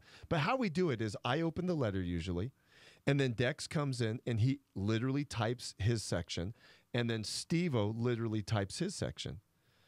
But now you're going to open up the letter, and then Dex and I will type up our sections, and then we'll have to wait from Steve-O. But since his arm's all mangled, he may have to do a finger thing.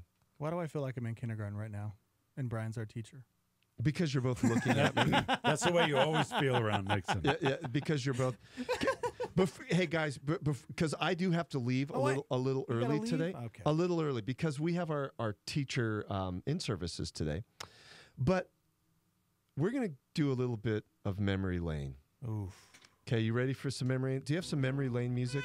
No, that's the 3 Degrees music. Do you have memory lane music? Yeah, of course I got memory lane music. Just hold on. Oh, I know. I got a song for you. I don't know what. Yes. Memories like that. Memory. No, I had another song actually. Yeah, that's dumb. I don't know. It's kind of stupid. Just go to YouTube and type in memories. See what happens. You like Okay, good memories. So there was a time when the 3 of us went to a restaurant, and we had a good lunch. So here's the quiz: what restaurant did we eat at? What did we talk about? And who set it up? I think I set it up. Matt Gentry got a point there. I know. I can picture the place. I don't know what the name of the restaurant was. I think it was the first time I've ever been there. Yeah, me too. I haven't been back since. Oh man, was it a Mexican restaurant? No, it was Jasmine's Thai. Jasmine's Thai. That's right. Okay, so Matt did set it up. It was Jasmine's Thai. And what was one of the main things we talked about? Music. That's exactly right. Me. It was music. Oh, it was music. It was music. I assumed we talked about me. It eventually got around to you, Matt. But we talked about music because something at the time, Dex, you were at the other radio station. We won't mention their name. Okay, The Edge. So you were at the other radio station, and Matt, of course, was here at this station. Yeah. And we were trying something just what no one else was doing in Christian radio. That's right. The static radio thing. Exactly. Is that when you had taken over as? Well, I was overseeing it. Operations guy? And we just, I was in operations. I was just kind of over things. Joan Polito was here, running the connection. Okay. But what we were trying to do is we were trying to cross-pollinate Christian music with really, popular secular songs, but that had messages and so on and so forth. This was a couple months before we actually launched. Actually, a few months. Yeah. But we were in the process of doing all that. So we talked a lot about music. And one of the things that we always talked about is the history of music. And so that's one of the things of, family trees of music is important to me. Yeah. So. Yeah, and that station was called Static Radio. Yeah. Rest in peace. So where were we going with that? It was just a go down memory lane, Matt. Okay. We were just walking down memory lane. Okay. I had forgotten what we were doing. Of the last time the 3 of us were together. That's the point. Was there somebody else with us? No. It was just the 3 of us? It was literally just the 3 of us. Just the 3 of us. I was bringing up that before I left, the last time just the 3 of us were together was at that restaurant. That's amazing. Talking about music at a Thai restaurant. And here we are several years later, just the 3 of us. Now, since we are talking about music, and I posted this on my Facebook page. Yes. Kind of off subject. Yep. But I would like your opinion on it. Okay. The new Weezer cover they did I saw of Toto's Africa. Yep. Have you heard it? I have not heard it. I've heard that they did the cover, but I have not heard the song yet. So of course Dex is getting it going. That's terrible. And I'm going to hear it. I don't agree with you. I think it's absolutely horrible. I think they nailed it. Really? Yeah. I almost like this version better. All right, let's listen for at least 30 seconds. I hear the drums echoing tonight, but she hears only whispers of some quiet conversation. She's coming in 12:30 flight. Are you just complaining about the drums? No. I think the production is weird. I think when they break into we got to get to the chorus. Are you telling me to shut up? Yeah, well, you told me to listen to it. All right. And so I'm listening to it. I'm not telling you to shut up. I'm just saying you want me to listen to it, so I got to listen to it. Ryan. Here we go. Hurry, boy, it's waiting there for you. It's gonna take a lot to drag me away from you. Okay. Dude! So right? here's my whole thing. Wow. I didn't expect them to actually try to replicate. Yeah. Literally. I think they did a great job. From the keyboards to everything else. They're just replicating All right. Toto. This is the part that I can't stand. here Turn we it up. This is the part right here. This is like the original song. It's terrible. Okay.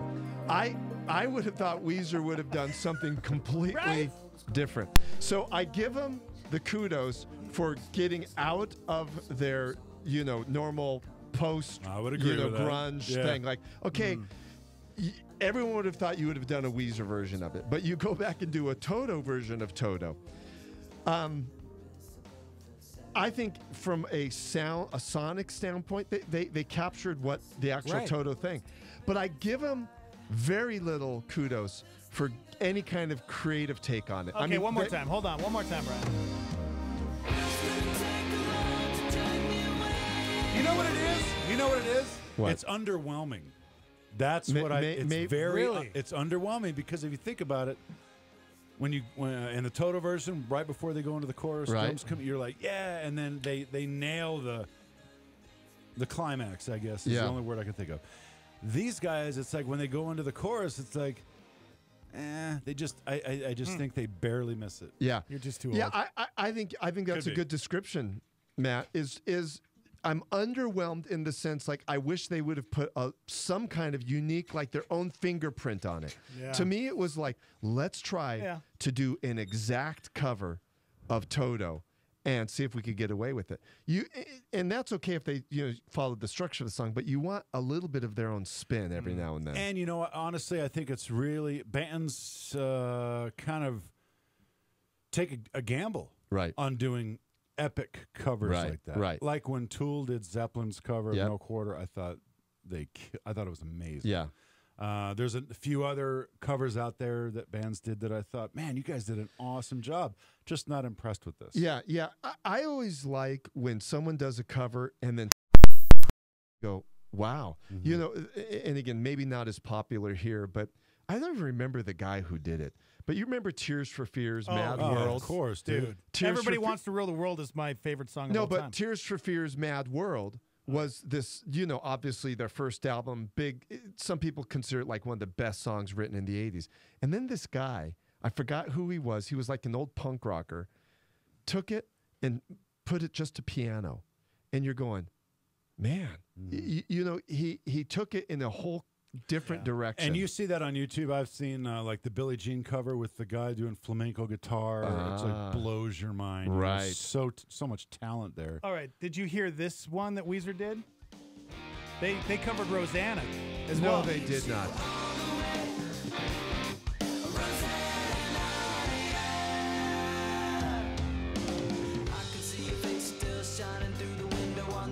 The Rosanna Shuffle on the drums. Yeah. That's very difficult. This is actually better. Yeah? I would agree. I think they put a little bit more of their spin on it. More of a Weezer taste to it? Yeah, but still there. The song's still there, but this is kind of like, oh, this is cool. But let me slowed it down a little bit, too. Let me also tell you what I think is cool about this. Now hearing this one is that this post-grunge band is doing Toto covers because let's be honest, most grunge guys couldn't stand Toto. Toto was like, oh, what lame. That's cheesy early 80s rock. But the fact that they went back and did it, I give hats off to that. Yeah. That's one band that I've never seen live, and I have to. I have to see Weezer. Weezer, yeah. I have to. Or Toto. I just think, like I said earlier, I think it's a fine line when bands decide to cover classic hits like that, whether it's Rosanna or Africa. Obviously, they're Toto fans. Right. But I've heard some great covers. I've heard more often than not terrible covers. Yeah, right. And you're right. That's usually the case. A lot of times when you approach a classic song, even listen to the little keyboard riff, that you do have to do it carefully. I think it's great. Okay, guys, so I've got to go off because I have to go teach a class right now. Fine. But Matt, I'm going to set up really quick my typewriter. And during your break, because you're going to have a break at 8, just go in there and act like a madman and type something out. Is your office in this building? Yeah, it's right next door. Literally next door. Where what used to be? Well, right that's there, Chips now, right but there. mine's right Oh, here. okay. Yeah. All right. So, All right. so Dex will show I'll lead you to the typewriter. I'll get it all set up. All you have to do is start typing. Okay. All Thank right. you, Brian Nixon. Thank you, guys. Thank you, sir. You rock. 3 degrees, Brian Nixon. Stormy, go ahead. Good morning. Welcome to the show. Morning, gents. How are y'all doing? Doing great. How you doing, sir? I'm doing really well, thanks. Hey, I was just, as you guys were playing that Weezer cover, it totally made me think of something when you guys were mentioning, putting a unique spin on a cover. Yeah. And just recently on Facebook, I came across a video clip from Ozzy and Jack's World Tour. I don't know if you guys know, they came through New Mexico. Oh, did they really? As one of their episodes. Yeah. Yeah, and they actually stopped at a little burger joint in Hatch, New Mexico called Sparky's, which you should totally try if you ever get a chance. Great green chili cheeseburgers. But there was actually a mariachi band that did a cover of one of Black Sabbath's songs for them while they were there, and they sang it in Spanish, and they frickin' nailed it. Wow. No kidding. That's awesome. That's really cool, man. Yeah, I'll We'll check check that that out. If you guys ever get a chance to pull that up on YouTube, or Facebook, it is absolutely, it was impressive. Okay, yeah. You guys were talking about, unique spins on covers. I highly recommend Love it, man. Hey, thanks for chiming in, man. All right, thank you. Have a good one. You too. Can you think of any covers that you, from bands that you liked, or particular cover songs that you thought were really well done? There's I this- thought, yes. I'm sorry, I interrupted Yeah. because I know I will forget Yeah. if I don't tell you. Who did, not Billie Jean, Smooth Criminal? Who was that? Oh, Alien Ant Farm. Yeah, I thought that was great. Yeah, They did a great job. Of course, and that's like a huge alternative rock song. Yeah. I mean that just crushed the charts when it came out. I thought they did a good job. There's this band. They're I think it's their classic rock. It's Amberlin. Amberlin. Yeah. Amberlin. Yeah. They covered Depeche Mode. Mhm. Enjoy the Silence. They did a great job. They did a great job. Mm-hmm. Classic, definitely classic rock. Yeah, You know? Amberlin, right? They were back in like I think it was 90s, Yeah. early 2000s. I think I've heard of It's them. classic now, right? Yeah. Yeah. I think the lead singer is like a pastor or something now. Oh, no kidding. Yeah, it's pretty cool. What was his name? His name was I think it's Christian. Like Todd Christian. Todd Christian. Yeah. Todd Christian. He's a worship pastor now, huh? I think so, yeah. Gosh, this is a bit stupid. It is so stupid. Why'd you go away from my question? What question? What was your question? Bands that did covers that were actually really good. Okay, well, it's bands that did I was asking you, not Google. covers that were really good. I'm Googling it, man. That's a great question. We are really reaching. Anything else that you can think of? Because I'm having a hard time thinking of any other bands that did it. The small town chart. No. Yeah. Okay. See, I can't think of any other ones. Oh gosh, please. Yeah. Go ahead. Yeah. No, dude. No, go ahead, man. This is your topic. Go ahead. I was asking you. You're the one that's making this topic all stupid. I mean, I can't think of any other ones. All right, then move on.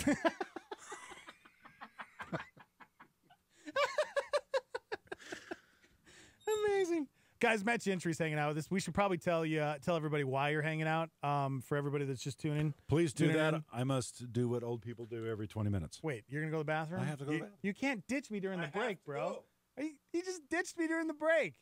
Anyways, Matt's hanging out, filling in for Steve-O. Guys, Steve-O got in a really, really bad car accident yesterday. He's fine.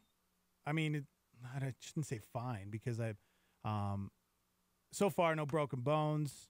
I haven't heard from him yet today. I know yesterday when I talked to him on the phone, a few hours after the accident, he was hurting. He definitely when the adrenaline wore off, he definitely was feeling it. But there was an accident on I-25 yesterday afternoon, and he totaled Mazdarth. Mazdarth, rest in peace, is done for. And thank God, Steve-O's okay. And I'm not sure. It's funny because I wasn't even listening if anybody else got hurt in the accident, because I know there was a bunch of vehicles involved in the accident. So I'm not quite sure if anybody got seriously injured. But Steve-O's fine. He's at home, and he's going to take the next couple of days off while he recovers. And please pray for him, because, man alive, when something like that happens, it's weird. We were just talking about that the other day, a couple of days ago.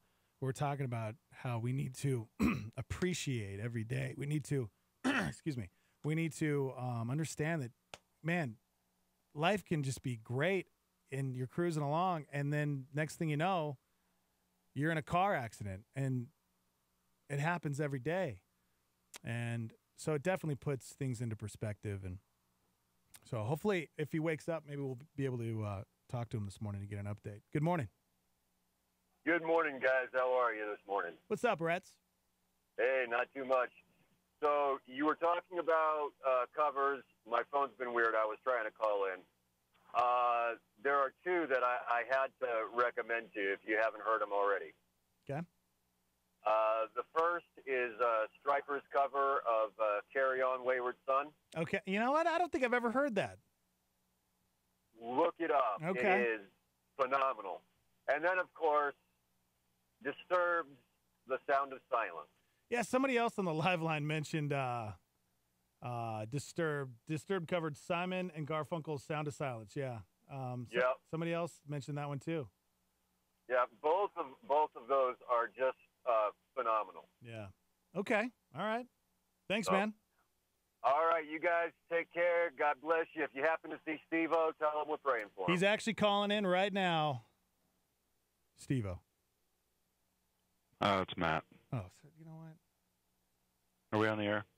Steve-O's trying to call, and are you in the bathroom right now? No, I'm locked out of the studio. You Okay. got it. All right. Steve-O Jeter, go ahead. Hi, buddy.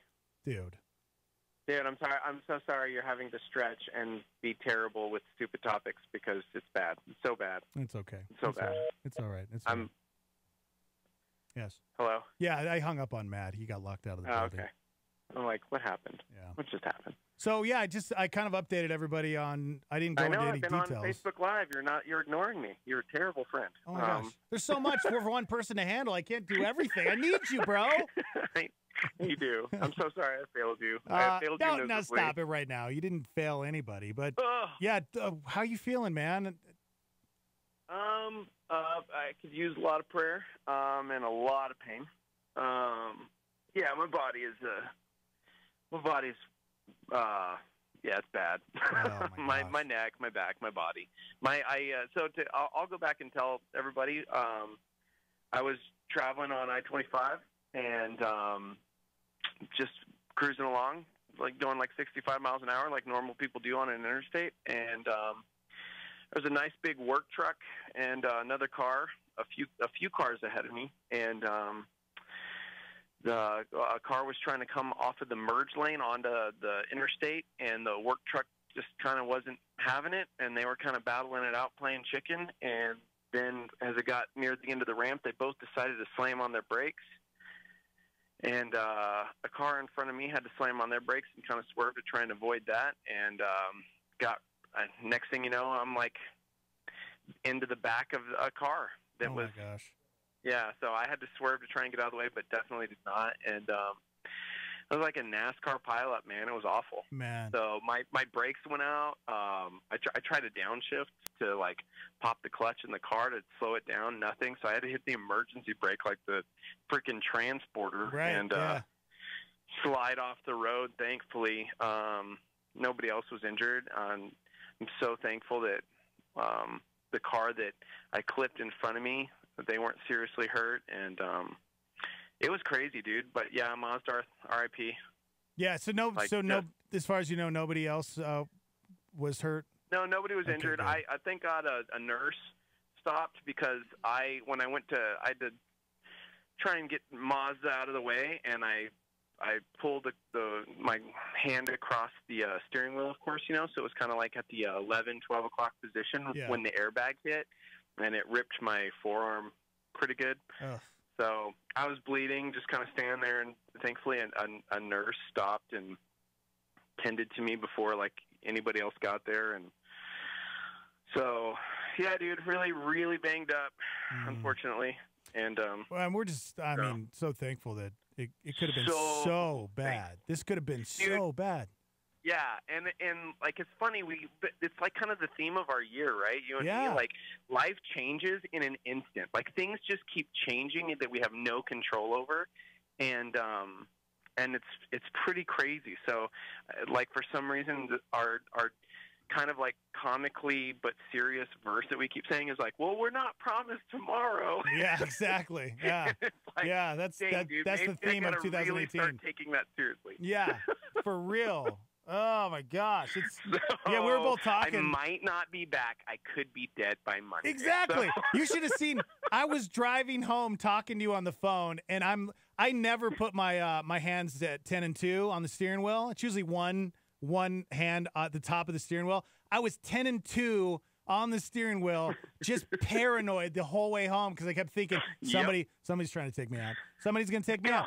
Somebody's trying to take Steve-O out, so they're probably gonna try to take me out. So I'm just freaking out the entire time, and oh my gosh, it's crazy. This year has been insane, and 2 accidents, and what 3 or 4 months ago was your first one, right? It was my first one ever, so I'd never been in one. So this year, 2018 can go away. Like, I'm not... Yeah, I'm with you, man. I'm not stoked. So for people who missed it, I posted a photo on my Instagram, @SteveOJeets, and I've had so many people going, how did you walk away? So I have to say, like, our good friend Paul DiLorenzo got me in my car, and I have to, like, give a huge shout-out to, like, safety ratings, bro, because for some reason I'm somehow alive today, and like it's crazy because the front axle, like everything bent, but there's like a safety bar, like a crash bar, like on the frame that like kind of keeps it all from impacting the inside of the vehicle, and so other than the airbag like punching me in the arm and face, yeah, Matt. I'm seriously alive. Matt brought up a great point this morning. He said that there's definitely a theme when it comes to these 2 accidents, and it's you, Steve-O, and it could possibly be that you're just a bad driver. Yeah, that must be it. Shut up. Why can't you accept that, Steve? It's a possibility. It's a possibility because when I was dead stopped, I got smashed from behind because somebody was texting and driving that I'm a bad driver. Well, I mean... You should have seen it coming, bro. Should have seen it coming. You know, you weren't paying attention. I'm just kidding. Glad you're okay, my friend. Yeah, relative term. You know, definitely breathing oxygen today, but going to the doctor today as well because, I'm once, like you said, once the adrenaline wore off, you know, it was. Right. But shout out to Chance, the EMT that was like first on the scene. Right? Yeah. He's really rad dude. Listens to the show, and so it was really funny. Good, man. But well, glad you're okay, and thank you for calling in with the update. So, love you, dude. I just really wanted to bring up the quality of the show. Yeah, Matt, so sorry you know how to the Matt Army is. that I failed you. Yeah, Matt like comes up with these really terrible topics, and then he'll like ditch me and leave me all alone. Brian ditched me. He didn't even stay the whole hour. Gosh. Get out of here. Wow. So I need you to come back. I'll see you tomorrow. Okay, bye. Okay. Now, just rest. It's cool, man. Yeah, I dude. got the Star Me. I got Matt. It's cool. Yeah, I'm filling in for you while you're gone over the next few months. So. So yeah, it's cool. I'll see you guys September, hopefully. Maybe in 2019, maybe we'll see you. You know, maybe you should take the rest of the year off and not leave your house. Great. All right. I love it. You guys are going to be great. It's going to be fantastic. So. Love you, dude. Love you guys. Hang in there, man. All right. Later, man. Steve-O Jeter, he is doing okay. I'm glad that we got to talk to him because I was worried about him waking up this morning and just feeling just so much worse. So it's good to hear that he's in good spirits. Steve-O says on the Facebook, you familiar with that? Yeah. The Facebook says, I have failed you guys. I'm so sorry you're stuck with this. Wow. Stuck with what? Am I this? I didn't say it. Is that what he's referring to? I didn't say it. I didn't say it, man. All right. Gloves are off, buddy. Gloves are off. All right, coming up at 9, we got Shock Therapy Live with Pastor Nate Heitzig, so you guys can get your questions in. 505-585-LIVE. You can text them in. You can also email studio@star88.fm. And we're hanging out on Facebook and YouTube Live at Star 88 FM. Good morning, everybody. We're live from the Dreamstyle Remodeling Star 88 Studios. We'll be right back.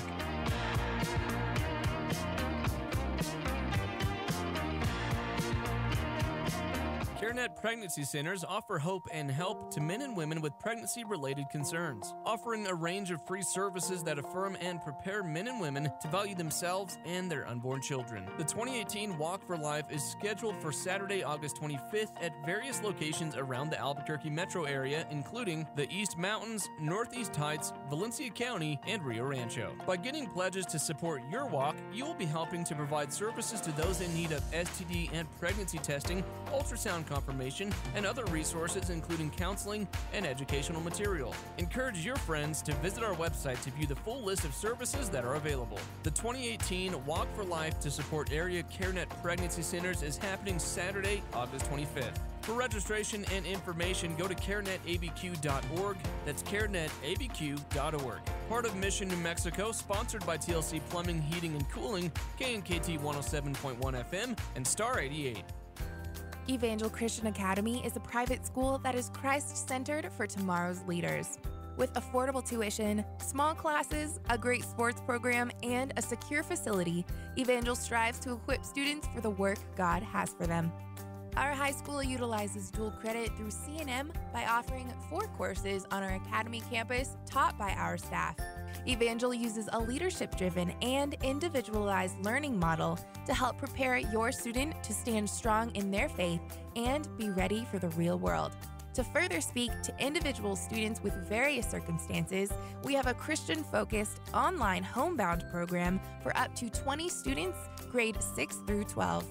For more information about our programs, grade K through 12, please call 505-883-4674 or go online to ecanm.info.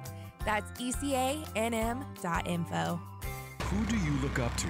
Don't stop at the stars of this world. Look all the way up to the sun.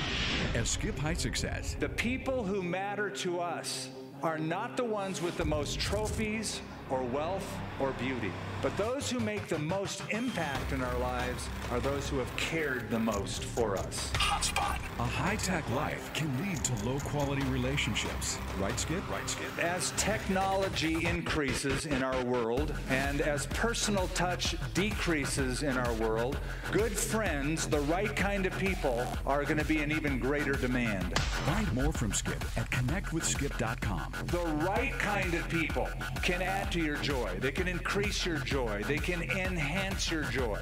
Why? Because they ease our burdens and they take the grind out of life. Get the Skip Heitzig podcast on your mobile device. You might have a lot of friends on Facebook, but Facebook friends are different from faithful friends. Hotspot.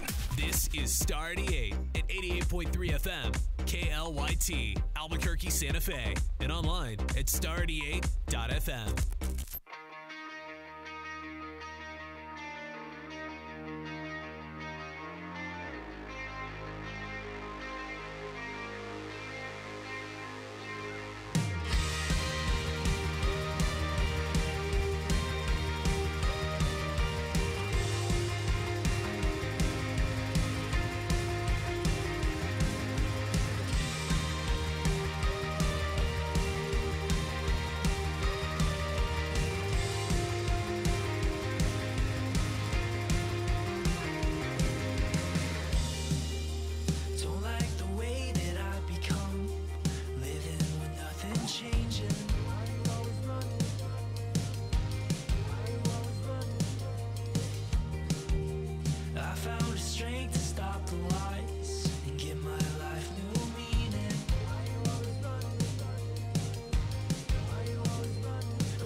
what you please, you are what you choose. Who will it be?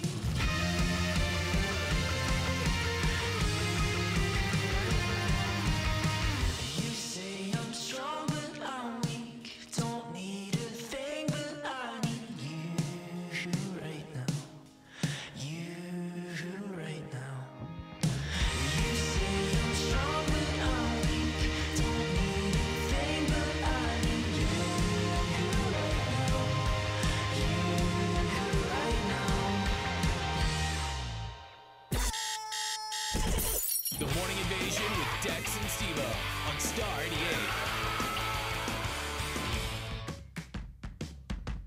88. Hey, good morning, everybody. Good morning, good morning.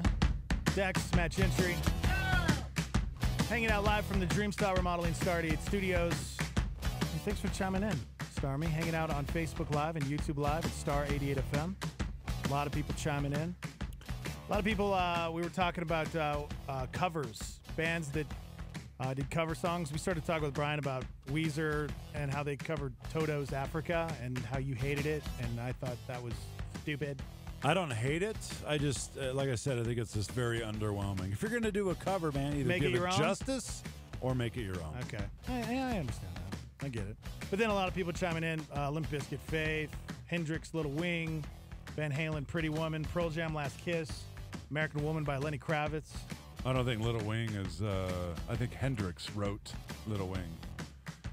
If I'm not mistaken, Stevie Ray Vaughan covered it. Yeah. Let's see. Killswitch Engage, Holy Diver, Carol of the Bells by August Burns Red. That's a really, hilarious. really good cover, actually. DC Talk, did they cover something by Nirvana? Smells like Teen... Oh, wait, no, because we make fun of... No, that DC song. Talk did, was it Colored People? Was that theirs or was that a cover? I think that was a Charlie Peacock song. Colored People? It's called, well, when they released it to the mainstream, they called it The Human Race. Okay. But, it's like... but originally, and on the album, it's called Colored People. Huh. Wow. You didn't know that? I never got into them. Oh. Yeah. I like DC Talk. Very, very good musicians. Really? I think. Are you just saying that because we're on Christian radio? No, dude. I don't know if I can believe you, man. I don't know. I just don't. Sting covered Little Wing. Okay. Sting covered How did Sting cover Little Wing if Little Wing is an instrumental? Well, why couldn't they? Why couldn't they just do Or instrumental? maybe it's not an instrumental. I don't remember. Yeah, thanks for chiming in on some of these covers. So That's very cool. Yeah. 505-585-LIVE. You can text into the show.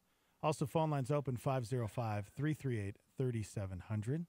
And, dude, ton of people on the live line, shouting out Steve-O, praying for you. Sorry it happened. And, yeah. And a lot of people chiming in saying, Matt, so great to hear you. The golden voice. Matt, you're so beautiful. Thank you. Matt, I wish I was like you. Doesn't everybody? Yeah, I mean, you're... You don't wish you were like me. Trust me. I do. I wish I was like you without your problems. Of which I have many. So a couple days ago, Steve and I did this story. I have an update on a story we did. There was so the story that we shared on air was these two elderly guys broke out of a retirement home. This happened in Germany, and they ended up going to a concert. It was a metal concert in Germany. Was it Rammstein? They might have been Rammstein. playing, but there was like 100 bands at this big metal festival. That's awesome. And so the story was that these two guys broke out of a nursing home and went to this concert together. And basically the whole story was that they were partying, watching these metal bands all night. And then the cops found them and took them back. So that was the story. Well, we got an update on the story. And it turns out the two elderly guys... Yeah, they weren't as old as we thought they were. Apparently, they were like they were your age. They were in your 50s. They were in their 50s. They were like your age. Well, let's just get one thing straight first. I am not in my 50s. Okay, what are you? I am 50. Okay, all right. You sure? 1968. Okay, all right. Yeah, you're right. Yeah, it turns out they were both in their 50s. They never had tickets to the festival, and apparently they didn't even go into the festival. They never even got into the concert. And in the original story, they were saying that they were in the festival, and they were drinking and they were drunk and just having a great time. No, they weren't drunk. They were outside of the festival, and they were actually they have mental illness, and they didn't know where they were at. So we kind of Poor talked guys. about that in the original story, because my whole point was they said they escaped from the nursing home, and escaped from the is it a prison? Escaped that's from true. a nursing home? So when you go to a nursing home, are you like you're there? Sounds like a great premise for a movie. Two guys in a nursing home. We got to escape, man. They don't really need to escape. They can just walk away. I like that. Well, and then a lot of people chimed in. They're like, listen, a lot of people in nursing homes, they're at that place in their life where mentally they're not there, and so sometimes they walk out and then they forget where they're at. They don't know where they're at. So it sounds like that's exactly what happened in this situation. So, and it's not that you can't just leave, because you can, but there has to be a nurse with them when they leave. And you guys were making fun of these guys? I was not making fun of these guys at all. Sound No. like you were. I was just bringing up a point that, when they said they escaped from the nursing home, that to me sounds like a prison and not a nursing home. But then again, is a nursing home a prison? Maybe we don't even realize what goes on. Probably a lot of stuff that, who knows? Well, I mean, I'm sure. I'm sure there's some great nursing homes out there. I'm not bashing any nursing home. At all. I'm sure there is. There's But probably it good and definitely bad everywhere. It definitely sounds like you guys were making fun No, we weren't. Fun of those old people. Not at all. Not at all. But you know what? I'm glad they're fine. They're safe. The cops found them, and they're back in the nursing home. So praise God for that, right? Good little update for them. That's very cool. It's funny how, and I've been known to do this too. Embellish things. We all do it, right? You mean lie? Embellish. Lie? Where's the line? Like, how much embellishing until, it's This is a lie? great topic right here. Yeah. Like, when does it become a lie? When it's not the truth. Dude. Okay. Yeah. All right. Let me tell you something, fellas. If you're lying to your woman, guaranteed they'll find out somehow. They have superpowers. Women have It's superpowers. And they find out ridiculous. everything. Yeah. Yeah. So not a good call. It's like mom. Growing up, my mom, she used to always say, "I know everything," because I would always try to get away with something, and then would get caught. My mom would always look me in the eye and be like, "Joseph, remember this. I know everything," and it's true. Like, they just know everything. Like, they know because they were us once. Yeah. They've been there and done that kind of situation. But I don't know. Anyway, so embellishing. Yes.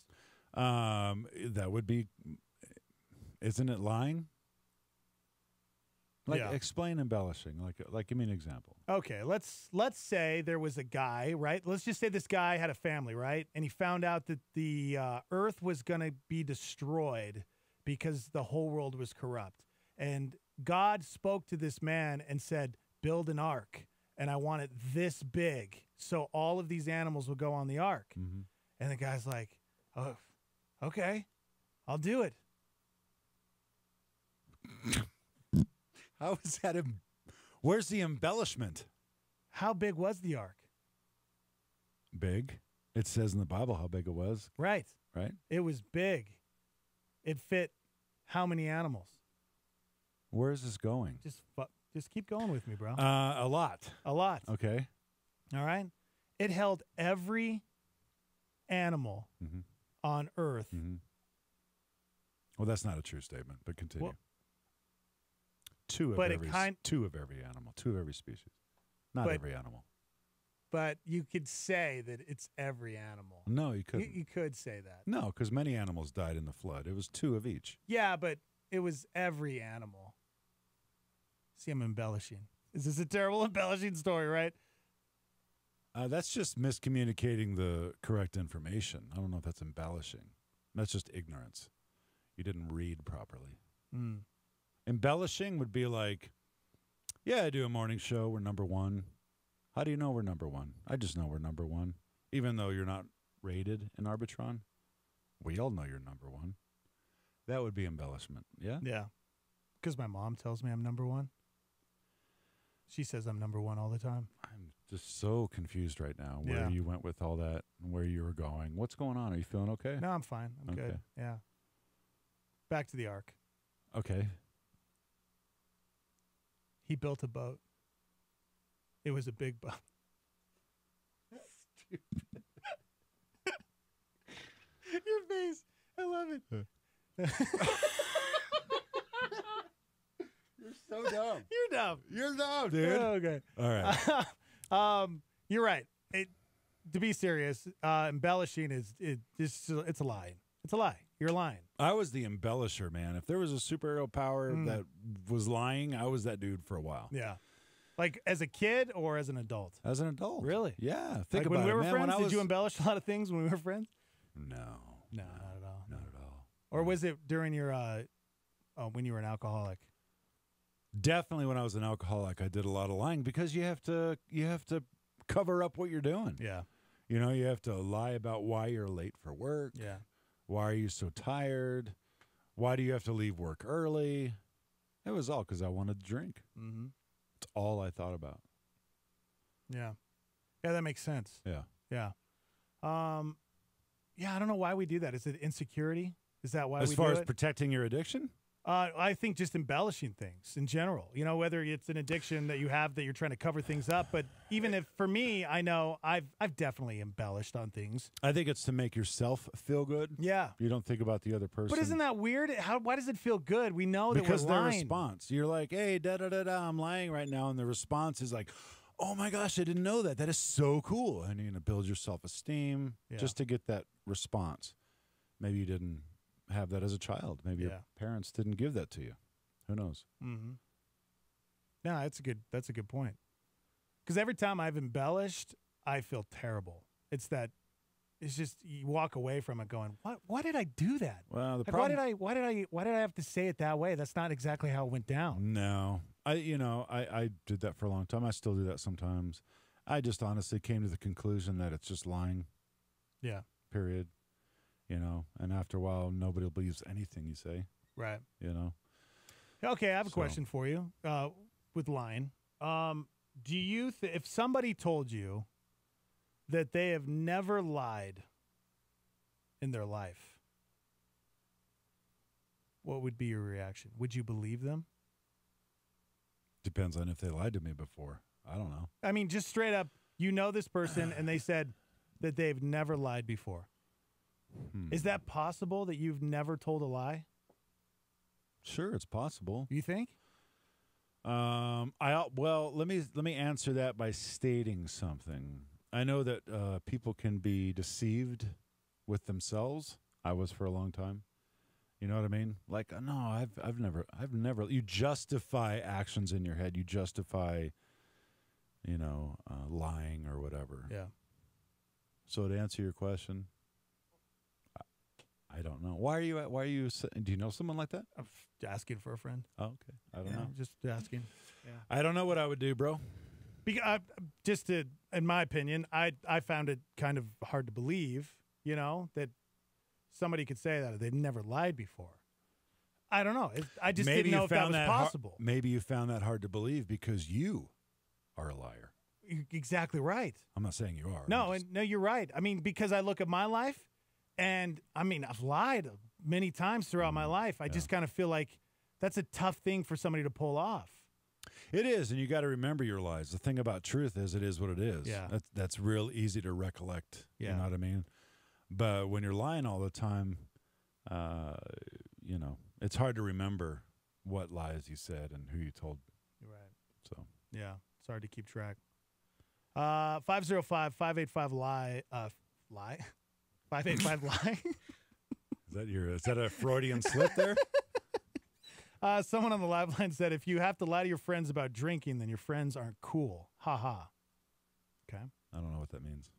Or the friend that's the one-upper, like if you do something, but they do it to the extreme. Dude, the one-upper friend. Totally, Steve-O. What? That is not Steve-O. That is not. Come on, I'm kidding. Let's see. I have growing concern that there's a gas leak in that studio you're in. Stupid idiots. Yeah, Maybe we should check that. It's kind of weird, laughing gas. The Ark wasn't big enough to hold the dinosaurs. Okay, all right. 505-338-3700 if you'd like to chime in. You can call us. And we're live on Facebook and YouTube Live at Star 88 FM. Yeah. You got a problem with lying? Call in. We'll expose you. Yeah. Just kidding. Let's, we could do a Cheaters Hotel version of... Yeah, the whole lying thing and the white lie and the embellishment, like I said, people, if you call it embellishment, I was just embellishing. You were justifying what you're doing. Yeah. But thinking about, when you hear a story from, let's say you heard a story a year ago, right? Mm-hmm. And, let's take Steve-O's accident, for instance. Okay. It was a pretty bad accident. It's hard not to embellish it years down the road as it being worse than what it was, or the next day. Because I heard almost every story that gets passed on, or the story that you were involved in, even if if I was involved in the accident, every time I told the story, it's almost like you are refining it to make it better. Exactly. And I'll confess something right now. This happened yesterday when you told me Steve was in a horrible car accident. I was like, all right, started praying for him. Went and told another friend. Okay, so you used the adjective horrible. Yeah. I used the adjective horrific. I did the same thing. I did the same thing. Why do we do that? I did the same thing. But okay. Why do we do Obviously, horrific is worse than horrible. But you didn't know if it was horrible or not. Is horrific, do you use the word horrific if somebody had died? I feel like that's when the word horrific honestly, is used. I think I used horrific because for some stupid reason I wanted to embellish. Boom, there it is. Why would you wanted to make it Why sound would I do that? You did worse. that to me. Yeah. I did that to our buddy, our mutual friend. Right. And just interesting. No, it really is. But every time you tell the story, it's almost like you're refining it to make it sound better. Mm-hmm. It's like a comedian when they're trying to work on the material. They're constantly trying to make it better and work out the kinks in it. And that would be lying. Mm-hmm. Interesting. I don't consider myself a liar. Right. Yeah. That's just interesting. Used to be. Used to be. Big time. Wow. Yeah. We just talked about that. Remember the whole alcohol thing? Yeah. What do you think it is that, what was the point where you wanted that change, where you didn't want to lie? I'd anymore? wanted the change for a long time, but I just couldn't stop drinking. Physically, my body was like, no way, bro. Right. And it took a near-death experience, no kidding, and that's kind of what woke me up. Really? My seizure. Oh, yeah. I mean, health scare. Yeah. And so, I don't want to get into all that, but you know, everybody makes their own.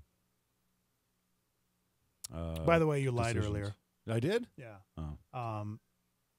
There were not 2 of every animal on the ark. You said there were 2 of every animal on the ark. You lied. Okay. You're a liar. I should have practiced what I preached and done some homework, right? You What did should they have done say? some homework. Press 1. Oh. Send a voicemail. Press 2. Hey, go ahead, caller. Good morning. Hey, you guys are talking about embellishing stories, and here's an interesting thing to think about. A lot of our history that's now written down used to be passed down orally from person to person. So if you tell a story just as simple as Steve-O's car accident, and it goes from you to him, and he changes horrible to horrific, how much of our history is embellished, and what's actually true that's written in our history books? Right? Very, very good Yeah, point. that's a great point. People actually say that about the Bible. That's their, not defense, but their criticism. Well, of it. because a lot of the New Testament was written way after Christ died. And, people's perspectives are different. Right. Matthew, Mark, Luke, John. Yeah, the benefit with the Bible, though, is we do have other documents that have been found and stuff that support what's in there. So we have that benefit of there is other sources. But some stuff is just passed down person to person, and it kind of makes you wonder. Yeah, no, that's a great point, for sure. Thanks, man. You guys have a good day. 505-338-3700. That guy was such a liar. I wonder why my mic was so loud. Just kidding. If you guys want to chime in, 505-585-LIVE if you'd like to text into the show. And we're hanging out on Facebook and YouTube Live at Star 88 FM. Matt Gentry's filling in for Steve-O. Yeah. This morning. Talking about lying. Is it possible to not lie ever? Or is embellishing, is white lie, embellishing? What's the line? What about lies of omission? Somebody asked about that. For example, for those that don't know what that means, because I'm one of those people. Let me Google it real quick. We need Steve-O here. Lies by of omission. That, All right. these people throwing these crazy phrases at us. Lying by omission, also known as continuing misrepresentation or, quote, mining, occurs when an important fact is left out in order to foster a misconception. Lying by Fake omission news. includes the failure to correct pre-existing misconceptions. Okay. Yeah, that makes sense. Yeah. Mm-hmm. I think we do that as a society. Right. Personally. Yeah, we usually leave like the most important detail out, of the situation. I don't get it. Why do we do it? I don't know. Great topic. Phone lines are blowing up. We should, See, you just lied. I did. Guys, he just lied. I didn't even realize that. I went to press the phone and nobody was calling. Well, they just hung up. No, that's a lie. See, you're lying. You're lying. I can't escape. Yeah, you are a liar. What? You're a liar. See, I think, honestly, in my opinion, I find it a red flag when someone says that they have never lied. I would say, yeah. I would agree. That to me kind of scares me because I know myself and I know that I'm capable and have been capable of doing things, like lying. I mean, we're all capable of that. We're all sinners. We all fall short every day. So when someone says they've never lied, how could that not be a red flag? Yeah. That's my whole point. That's interesting. But why wouldn't you believe this person? No, I'm not saying that's the interesting I'm not part. saying. Oh, I know, but why would you even begin because I just know people. Yeah. Because, how many times in your life have you had a friend or a close family member, somebody that you trusted, lie to you? It's just what happens. Mm-hmm. It could be just something really even stupid lie. But you find out and you're like, well, what the heck? Why did they have to lie about that? But it's just, I think it's just something that happens sometimes. And I think some people don't realize they're doing it either, I almost think that's when it becomes the problem. When you start lying so much, you start believing your own lie. That happens a lot with people. With you? No, I've never. I mean, You've never lied? I've never gotten to that point where I've began. But even if you did, if you start to believe your own lies, how would you know? I've never been in that situation. I think so probably in the back of your mind, maybe. You do know? You think people still in the back of their mind know that they're. To answer your question, no, I don't know. But I would assume that it would be subconsciously in the back of your mind. Yeah. I think that's something that I don't know if it's. I don't know. I don't know how to answer that. Yeah, I think it's something. Maybe we Nate can answer that coming up at 9. Yeah, I don't know if he could. I mean, who knows? Lazarus only had the flu. Okay. I'm with Dex. You can't trust people. I mean, I always try to trust. I always try to go into any sort of relationship or friendship trusting out the gate, and then if you break that trust, then of course I don't break the relationship off or the friendship off. I just think it's a normal thing that people do. I'm not to lie. I just think that's a common thing people do. It's not. Not justifying that it's okay to do at all. I'm trying not. I'm using. Yeah, maybe I'm using the wrong I words. understand what you're saying. I just think that it's just kind of a fault that us humans have. We're capable of doing it, and it's something you have to really work at to not lie. I think it's something you have to. So, based on what you just said, so I'm going to take two things you just said. Mm-hmm. You always trust people right off the bat, right? And then in the same breath, you said it's normal. It seems normal for people to lie. So, based on your second sentence, why would you trust them? Choose to trust them if it's normal for people to lie? I'm not finding fault. No. That's a good question because I want to see the good. I think I'm the same way. I typically always would trust see the good. people, but as the older I get, the less I trust people. Yeah, because you've been burned so many times. Maybe. Yeah. I don't know. That's how I look at it. We've been burned so many times. How can you say you've never lied? One, what's that say? How can you say you've never lied when you don't remember 90% of the first 10 years you could speak of? Little kids lie all the time. Someone who says they've never lied is guaranteed to be a liar. Yeah, I think we're talking about adults, but that is a good point. Can't argue with it. Actually. Yeah. Yeah, especially when you're a kid. Yeah. Oh, my gosh. I would embellish like crazy. Yeah. Just because of the reaction that you would get. And, honestly, I think that's probably because of that. It's a learned behavior. Yeah. And we take that into our adulthood, Right. And don't think anything about it. We don't think twice about lying to a loved one or coworker or whatever.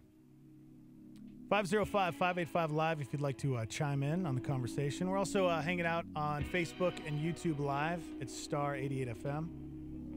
Let's see. Also having expectations of people. That's what Aaron said on YouTube. At some point, they're going to let you down. Yep, that's what we're saying. Facebook Live, YouTube Live, Star 88 FM. You can join us. Matt Gentry hanging out with us for about 30 more minutes. And Shock Therapy Live coming up at 9 with Pastor Nate Heitzig. So get your questions in. If you'd like to have Pastor Nate answer anything you're going through. You're struggling with something. Relationships, marriage, addictions. We'll help you out. Studio at star88.fm. You can email. You can also text in or hit us up on Facebook or YouTube Live. All right, hang out with us. We're going to take a quick break. We're live from the Dreamstyle Remodeling Star 88 Studios. Hang out. Pastor Jack Graham and a Star 88 Supernova. This whole world is reserved with fire. All the material world, all the material creation, the elements of this world, the materials of this world are filled with fire. This pulpit is fire. Your human body is fire. These lights, this building is all stored up and reserved with fire. That's what we learned when we learned that we could split the elements and split the atom. That there is tremendous energy and life force and nuclear power. God said all along that this world is reserved with fire. So in verse 10, he says, the day of the Lord will come like a thief in the night, suddenly, unexpectedly, in which the heavens will pass away with a great noise. And the Greek word there for noise is a word which means whirring noise. Catch Pastor Jack Graham, PowerPoint, broadcast weekdays at 10:30 a.m. on our sister station, KNKT. Rich Wilkerson Jr. reminds us that if we desire to lead, we must first learn to follow. Church is full of hypocrites. Are you just now figuring this out? Yes, you are correct. Church is full of hypocrites because church is full of people, and people tend to say one thing and do another. That's why we come to church. We're in need of a Savior. Anybody thankful that you serve a God who's not a hypocrite, but you serve a God who came and saved you and has always lived out what he says? Apostle Paul said, why do I do the things I don't want to do and I don't do the things I want to do? What's he saying? He said, I'm a hypocrite, but I need a Savior. I don't come to church to be reminded of my weaknesses. I come to church to be reminded of his strength. My God's not a hypocrite. My God provides me grace so I can walk out my race. That's a PowerPoint on Star 88. Chris Tomlin has a reminder for you. No matter where you end up in life, there's always a road back home where a father awaits with open arms. A solar flare. Star 88. Hands over my face while I play along. Vision just as clear with my eyes closed. A foreign language only you and I know. Don't know where we're heading, but we're so close, dancing on the edge of something beautiful. So stay with me now. My heart is calling out. Just say that you want it now. Say that you want it now. What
want you. Spit it out, spit it out, say it loud.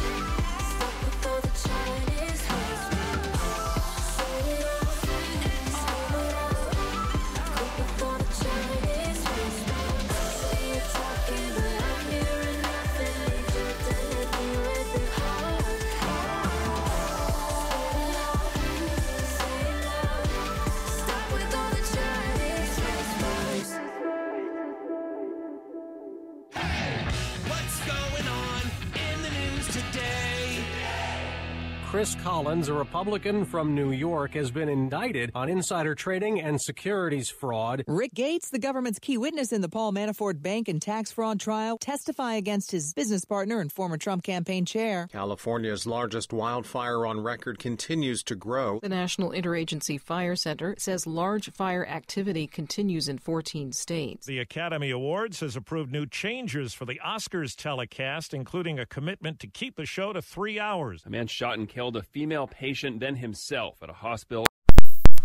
USC President C.L. Max Nikias has stepped down. SeaWorld says it's cutting more jobs. DACA recipients remain in limbo. New York will be the first U.S. city to place a cap on ride-sharing licenses. Services like Uber and Lyft. 126 people who work at Element Electronics will soon be out of a job. There's no end in sight to the diplomatic standoff between Canada and Saudi Arabia. The kingdom is now ordering Saudi students to leave Canada.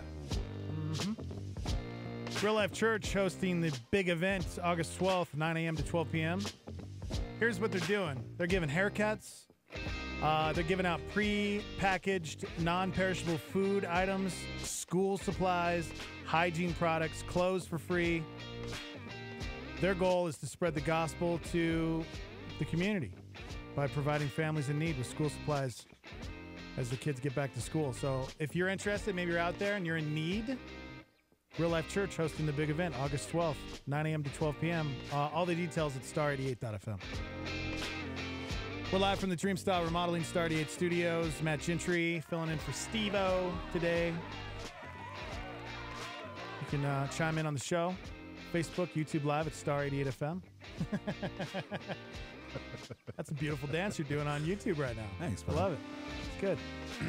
You can also text in 585-LIVE. That's 505-585-5483. Kevin said, Disney has a new hotline your kids can call to help them sleep. Who do you want to call? Do you want to, if you were having a hard time sleeping, would you want to talk to Donald Duck, Goofy, or Mickey? You're really reaching this morning, aren't you? Who would you want to talk to? Looking for some good topics, are you? Just give me one. Who would you want to help you go to sleep? Of those three, or just of the whole Donald, Disney Goofy, characters? or Mickey? And none of those three. Why can't why can't I pick my own? Just pick one out of the three. Can I pick my own Disney What if they don't have that as a feature, as an option? All right, we'll play your stupid game. Mickey. You'd say Mickey? Sure. Hiya, pal. It's me, Mickey Mouse. Oh, I sure am glad you called. Gosh, it must be getting close to your bedtime.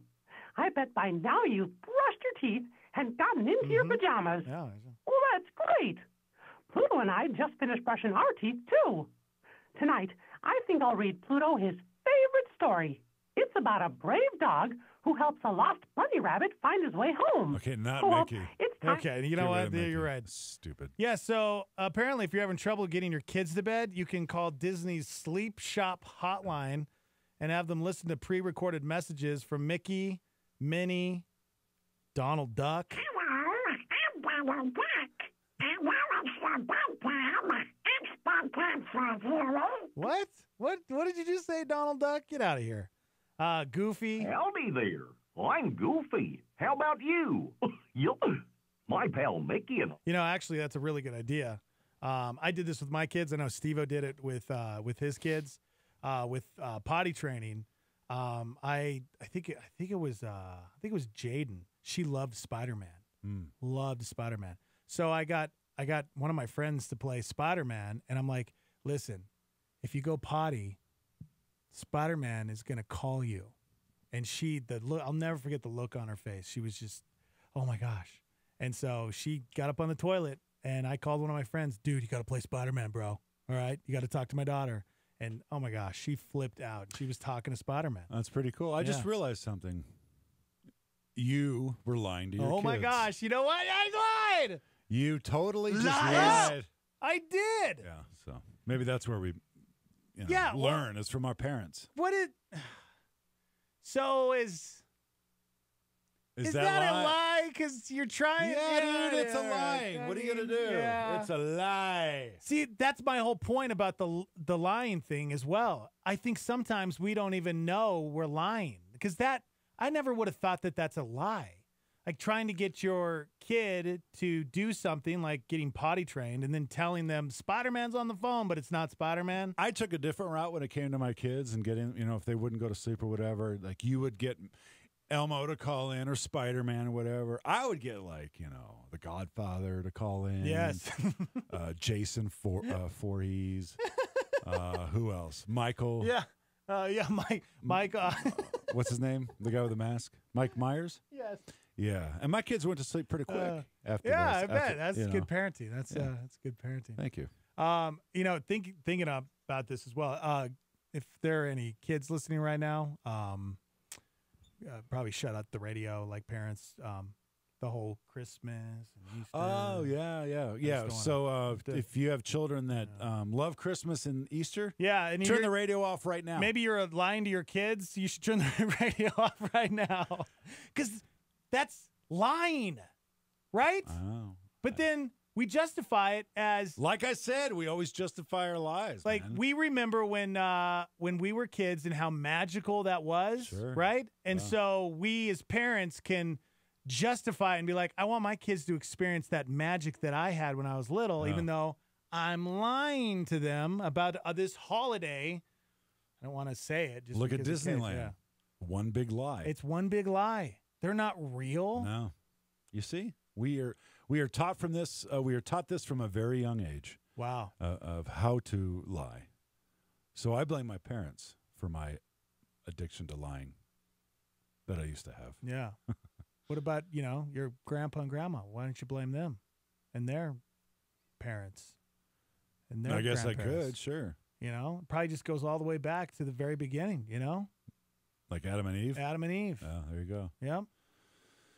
Good call, my friend. Right? Anyone else saying anything? I don't know. You're in charge of this, and you're doing a terrible job of. No, I'm in of charge doing of this Steve-O's job. computer. I didn't know I was in charge of that one. No, you have everything over here, just like I do. Oh, you do? I do? I showed you all this. I wasn't paying attention. You know what? Good call. Actors are liars. That's a stretch because most people go into Knowing. so that's Yeah. not a lie. That's true. Yeah. No, that's Unless you watch one of the TV shows that I was involved with, and then it's like, oh, that's pretty legit. what TV show? TV shows. TV shows? Yeah, I was in a few TV shows. Oh yeah. Are you lying to me right now? I'm not. Hmm. Check out my IMDb. If You know you're what? I curious. did. Yeah, I remember you showed me what reality show was that? Was it last year that you were on? It was.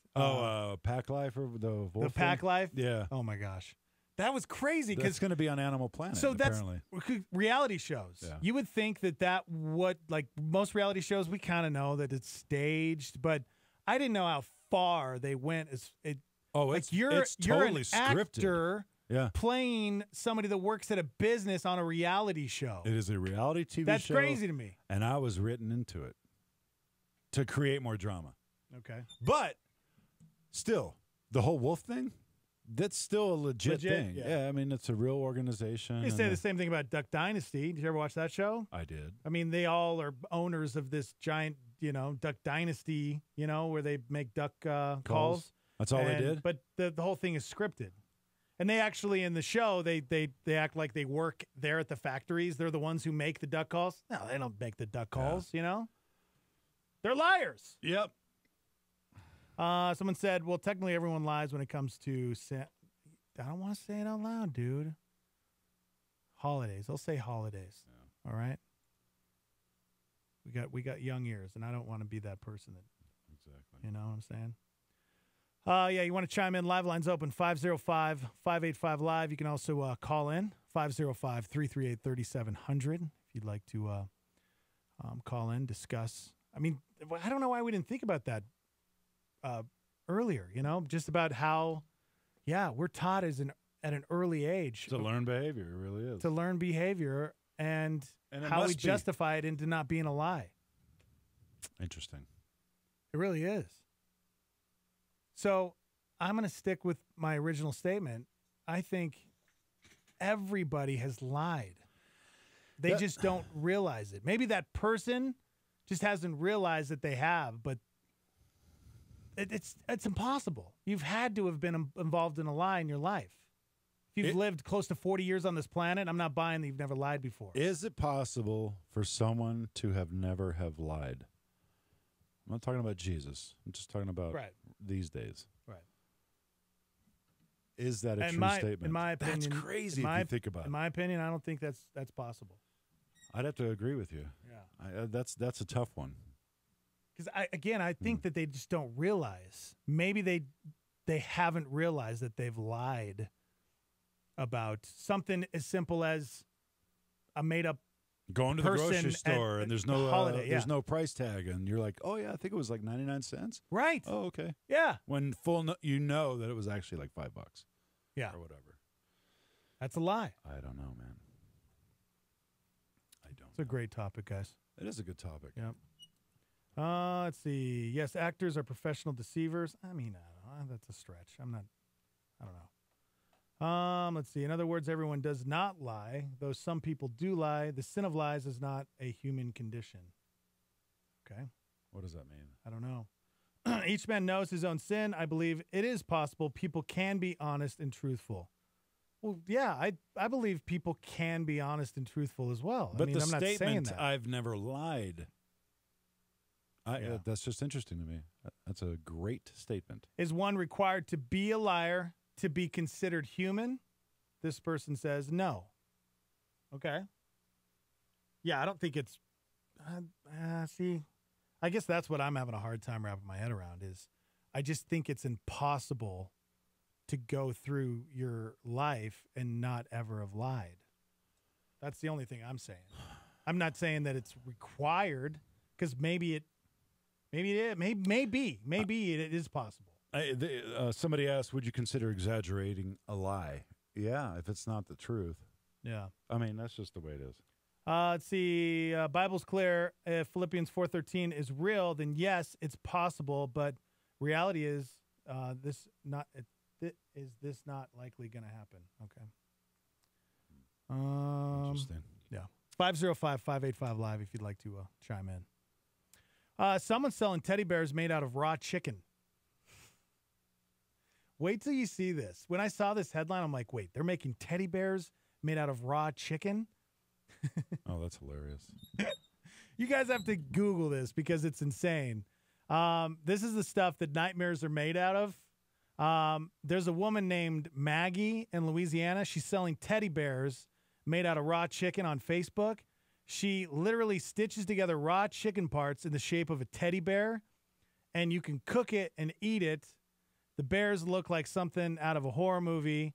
Yeah, it's I can't go into the price and stuff like that, but you have to see this because I just think it's actually incredible. The fact that there's a price attached to it concerns me.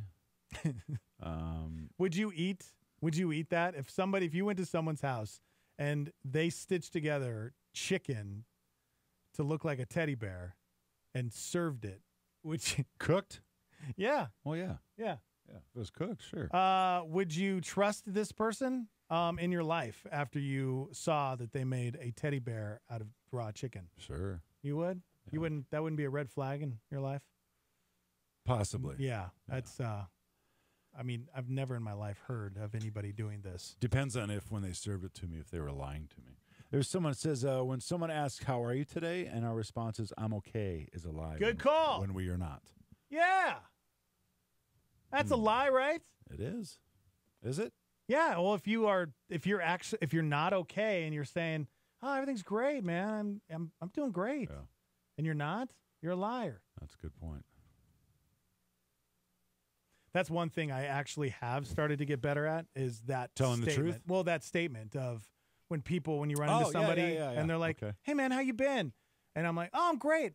I don't really try hard not to say that. It's, it's okay. You know, I mean, that's usually what I say is like, it's going okay. You know, because it is. It's going okay. I think when people say how's it going and it's not going well, and I say it's going well, I say that because either A, I don't want to share with them. I don't feel like talking about it. I don't want them, or B, I just don't want them to pry. You know, I mean, just cut it off. Just like, I'm fine.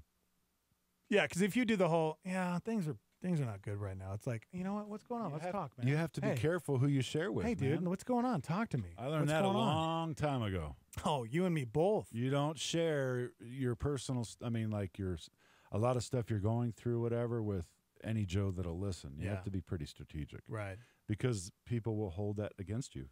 Yeah, and you shouldn't just just fire off everything that's going on in your life to just anybody. You know, you got to find that one person in your life. Maybe there's two people. I would say find one person in your life that you can trust, that they'll be there for you no matter what, and that they're not gonna share the information as well. And that's one thing we found in each other. You know, like throughout a lot of our things that we've gone through, because Matt and we've known each other for 15 years, and we've both gone through some pretty dark times in those 15 years. And you were like the one person I knew I could always count on, that no matter what I told you, you would always be there. And we've all had those friends that we've shared things with. When I was going through some of my dark times and I shared some of the things, they're no longer my friends because of what I was going through, and they just didn't want to handle it, which made me feel like I was this problem, this person that I was all these problems that, I must be like that guy that, they see coming and, oh, he's got a lot of problems, man. I don't want that in my life because we all know that guy. Yeah. And you don't want to be that guy, but And then it you start sucks. to feel like you're that guy. And then you feel bad for that guy. Right. Because he is that guy. He's that guy. Yeah. I get it, man. But I love those guys. Yeah, I love him too, dude. I just don't want to hear about their problems. I get it. I'm just kidding. But thanks for being that guy. Yeah. Even though you're not that guy anymore. The guy that listens, and what guy are you talking about? The guy you were before. But now you're not that guy for me. What kind of guy am I now for you? I don't know. You're a guy that rarely shows up in my life, and you're a guy that I don't talk to anymore, really, unless I need you, which you were here. You were that guy for me today. Because you needed me, so I'm here. You're that guy today. Mm-hmm. You know what? Maybe you are that guy. I am that guy. You're still that guy? You know what? You're still that guy. Thanks for walking through that with me. A lot of people are chiming in on Facebook about lying. Seems like a pretty good topic. It's a huge, because, again, everybody does it. Everybody can relate. Everybody's been lied to. Not everybody does it. You said you know somebody that has said they've never lied. Man, that's a powerful statement unto itself. Yeah, but is it possible? Is it possible? I'm sure it's possible. Like, what if we were talking about a pastor? Okay, so let's put a little perspective in this. This person that you said has never lied. What if somebody else told you they've never lied, like a pastor? Yeah. Whether it's Calvary Pastor or New Life City or one of the other amazing churches in town. Who knows? See, but that it goes back to just people and how we are capable. That's the thing. Capable of lying. We're capable of sin. We know that all of us are going to fall short. Even if you're a pastor. Would you trust no a exception. pastor that said, I've never lied? See, I don't think so, man. I don't know. Interesting. I need to ask That's a Nate when he comes great in. I'm going to topic. ask Nate when he comes in and see what he says. He's totally lied. I don't know, though. Maybe he hasn't. Maybe there is. Maybe there are people out there that never lied. I don't know. Last time Nate probably lied was, well, like that person said, when we're growing up and stuff and Christmas. Right, when you're a and all little that stuff. kid. Yeah. You can't say that you've never lied because when you're a kid, you lied when you're a kid. You know you did. Hey, did you get a cookie out of the cookie jar? No. Would you trust a pastor that said they've never lied? I kind of feel, in my opinion, that'd be a red flag. Would you trust a skinny baker? I'm just curious. Yeah, I don't know. That's good. That's another great question. Yep, really scraping the bottom of the barrel here. Yep, we are. Okay, you Yep. want to come in and try and do a better job? Just You're more beating than a dead welcome. horse. Yep. Should you lie to save a life? Yeah. Yes, and that's biblical, right? What? Like, there's one time in the Bible where, gosh, I'm going to butcher this. I mean, you know what? I'm not even going to say the story because I don't want to butcher it. But there is a time in the Bible where someone had to lie to save somebody else's life. So, yes. Let's see. A lot of people chiming in on this topic on Facebook, YouTube Live. Except for the one guy who thinks that talking about lying is scraping the bottom of the barrel. But I agree with you. We're kind of digressing. Mm-hmm. When is someone held accountable for lies, age-wise? That's a good question. 13, I believe, is what the age of Judaism? accountability. Is that Judaism? Uh-huh. Yeah, 13. Mm. Wow. See, 13. Is that like considered you're a man at 13? Yeah. Wow, that Bar mitzvah, bat mitzvah, yeah, all that. Wow. It's crazy. My son Landon turns 13 tomorrow. Oh, happy birthday. Yeah, he's That's becoming really a cool. man. And he is. He's got, you should see his armpits. They're hairy. I don't want to talk about that. Crazy. He stinks just now. weird to He's me. got BO. It's insane. All right, you got to go. I do. Thank you for the closing music. Matt Gentry, everybody. Thank you so much for hanging with me. Are you going to be in tomorrow? Or should I... I should be in tomorrow. What's this? It says that the app is down. My friend said Disney is censoring you because Steve-O stole the voice of Olaf. That is true. That's probably why. Yeah, we've had some issues with our Star 88 app. We had issues yesterday, and I don't know. So, sorry. App's down, but you can chime in on Facebook and YouTube until we get it back up and running. Star 88 FM. Matt, get out of here. I love you. I'll see you tomorrow. I believe Shock Therapy Live is next. Sweet. I mean, that's the hope. Maybe I'm lying. I don't know. But get your questions in. Studio at star88.fm. Of course, you can call when we kick off Shock Therapy Live at 505-338-3700. You can text in at 505-585-LIVE. Hang out with us. We'll be right back.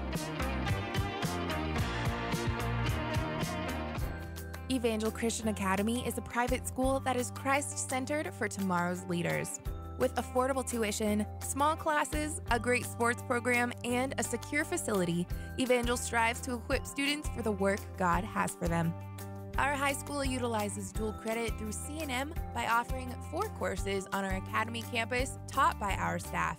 Evangel uses a leadership-driven and individualized learning model to help prepare your student to stand strong in their faith and be ready for the real world.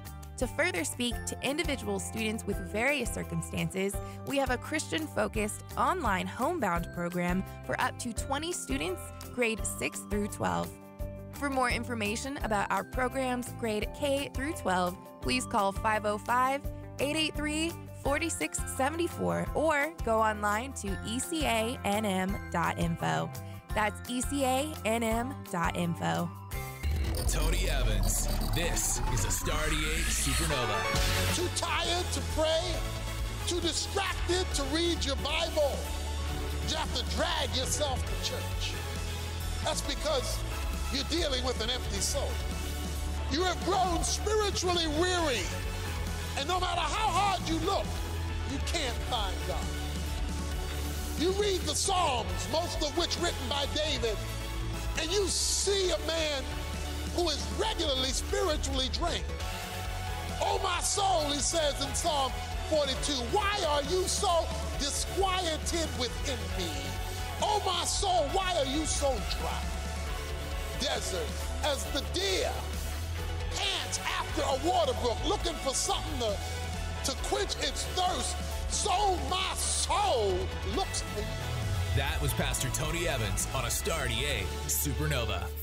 This is KLYT Albuquerque, Santa Fe, rebroadcast on KKCJ, Cannon Air Force Base, KPKJ, Mintmore, K201CC, Las Cruces, K203EZ, Alamogordo, K207CQ, Gallup, K211CW, Hobbs, K212EH, Silver City, K214DE, Antonito, K218AK, Artesia, K250AB, Roswell, K293AO, Alamosa, K228DQ, Portales, in the free app for iOS and Android, and online at star88.fm.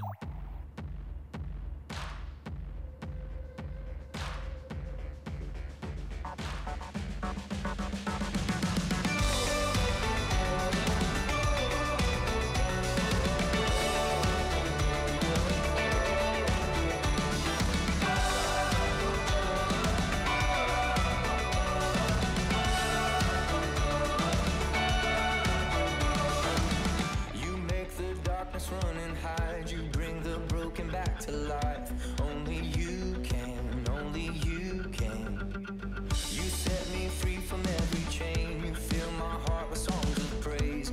Only you can, only you can. Jesus, you're the only reason that I'm even breathing. I am wide awake. My heart beats only for your glory. My hands reach up for you to hold me. My soul sings, Father, you are holy. My feet dance to rhythm. Every beat is calling. Every beat is calling out your name.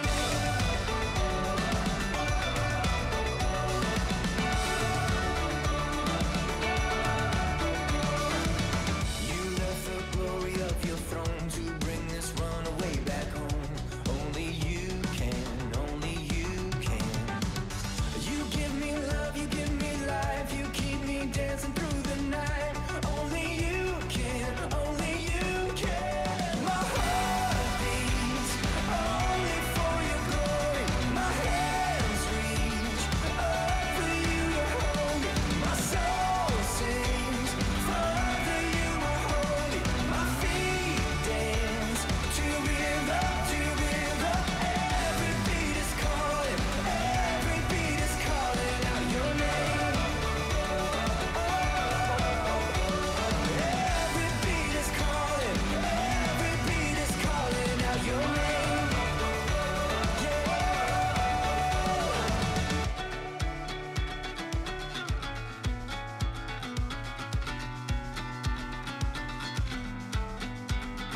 Jesus, you're the only reason that I'm even breathing. I am wide awake. You move me, your freedom is consuming. I feel you rushing through me. I'll never be the same. My heart beats only for your glory. My hands reach up for you to hold me. My soul sings, Father, you are holy. My feet dance to rhythm, to rhythm. Every beat is calling, every beat is calling out your name. Every beat is calling, every beat is calling out your name. Every beat is calling, every beat is calling out your name.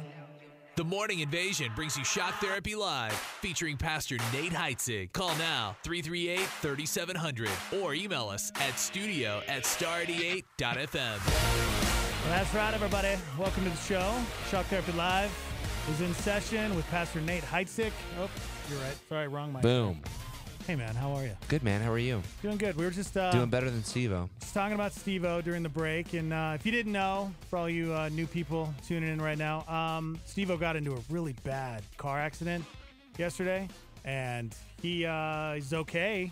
He's hurting. He's not in the hospital or anything. He actually didn't even go to the hospital. Really? The paramedics asked him if he wanted to go.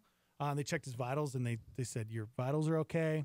If you want to go, you can go. But he said he felt fine. So Chrissy picked him up, and he called in this morning with an update saying he's hurting, but he was in pretty good spirits. So I think for him, it sounds like, this is the second accident this year, and he's never gotten into an accident before in his life until this year.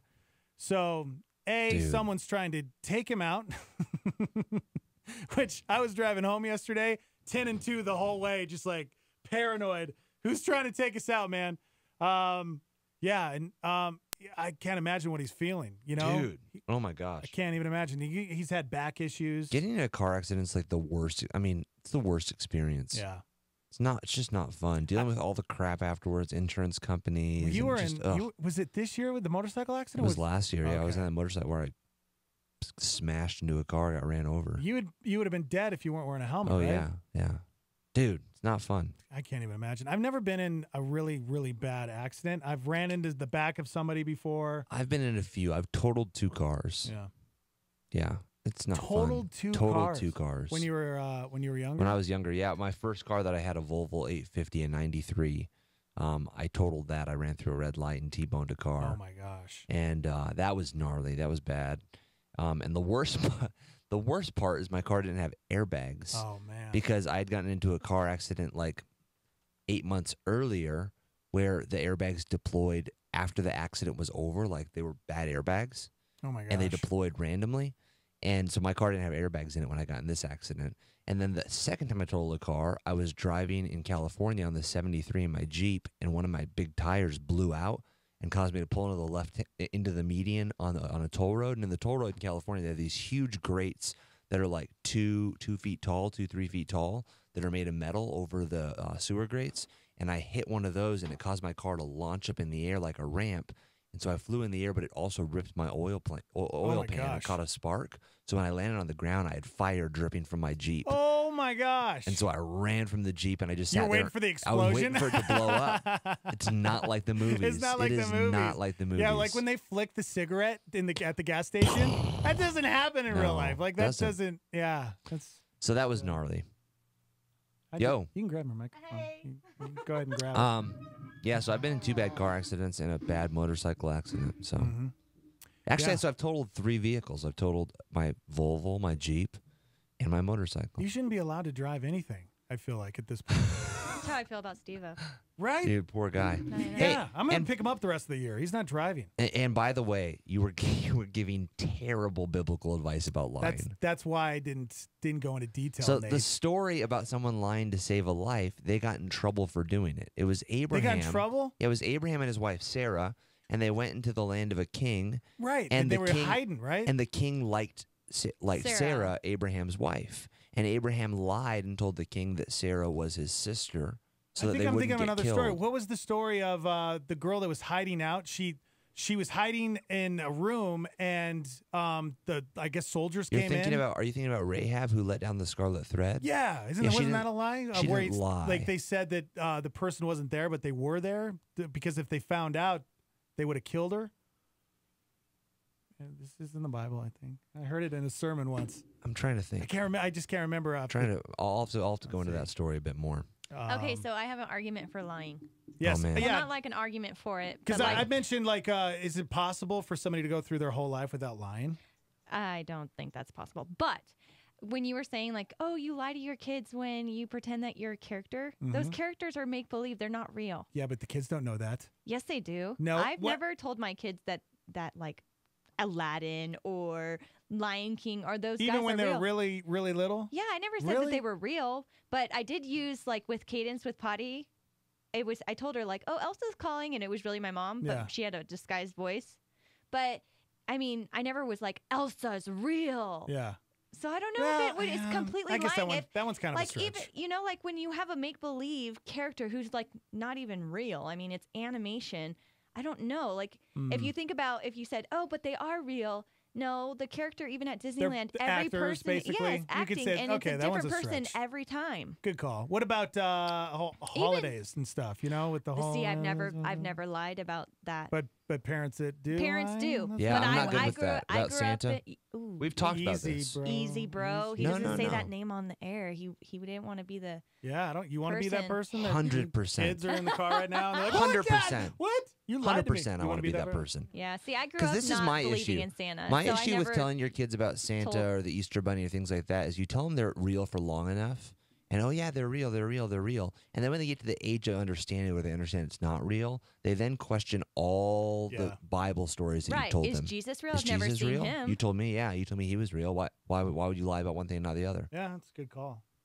By the way, if you guys want to chime in at Shock Therapy Live, get your questions in 505-585-LIVE. You can text in. Or phone lines are open 505-338-3700.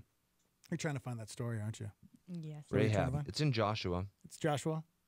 Yeah.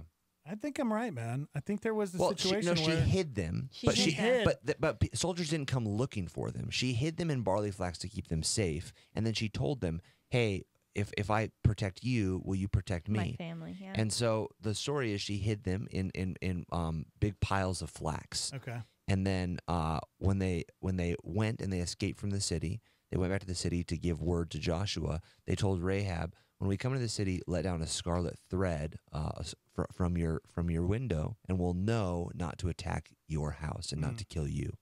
And so that's where we get this idea of the scarlet thread of redemption that flows through the whole Bible. Yeah. But I that's why I have to go back and look. I don't think that people came and she directly lied to people that oh yeah, they're not here.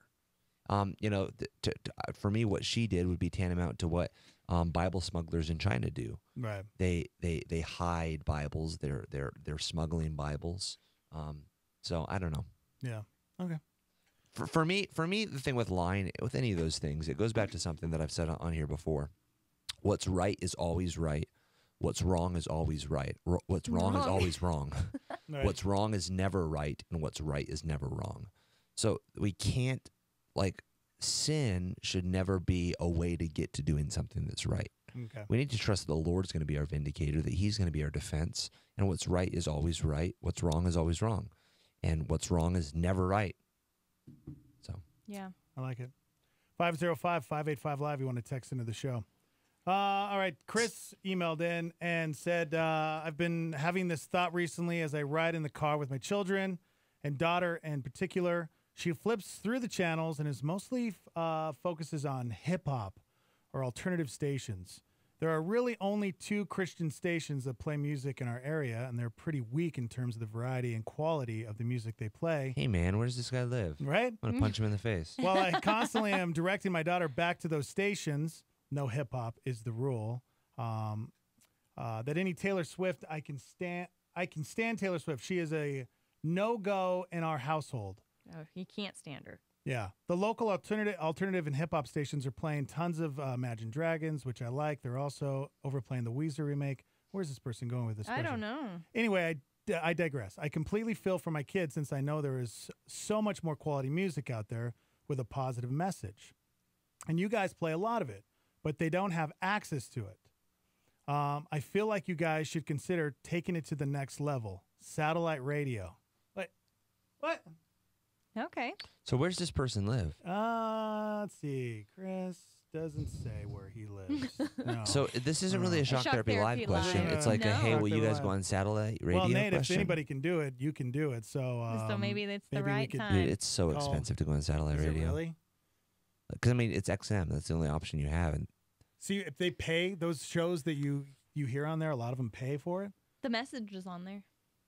but the message isn't like a radio station. It was made by satellite. Yeah, by satellite Sirius. radio. Yeah. No. Dude, just get your kids an iPod or something and download it with a bunch of great Christian hip hop. There's a Right. ton of great Christian hip hop out there. We just had Trip Lee. Yep. He's phenomenal. Right. KB, Tadashi, Lecrae, Andy Mineo. I mean, these guys are guys that are respected in the hip hop industry, not just the Christian industry. They're good rappers. It's good music, and it's got a good message. So just find a bunch of great Christian hip hop and get your kids hooked on that.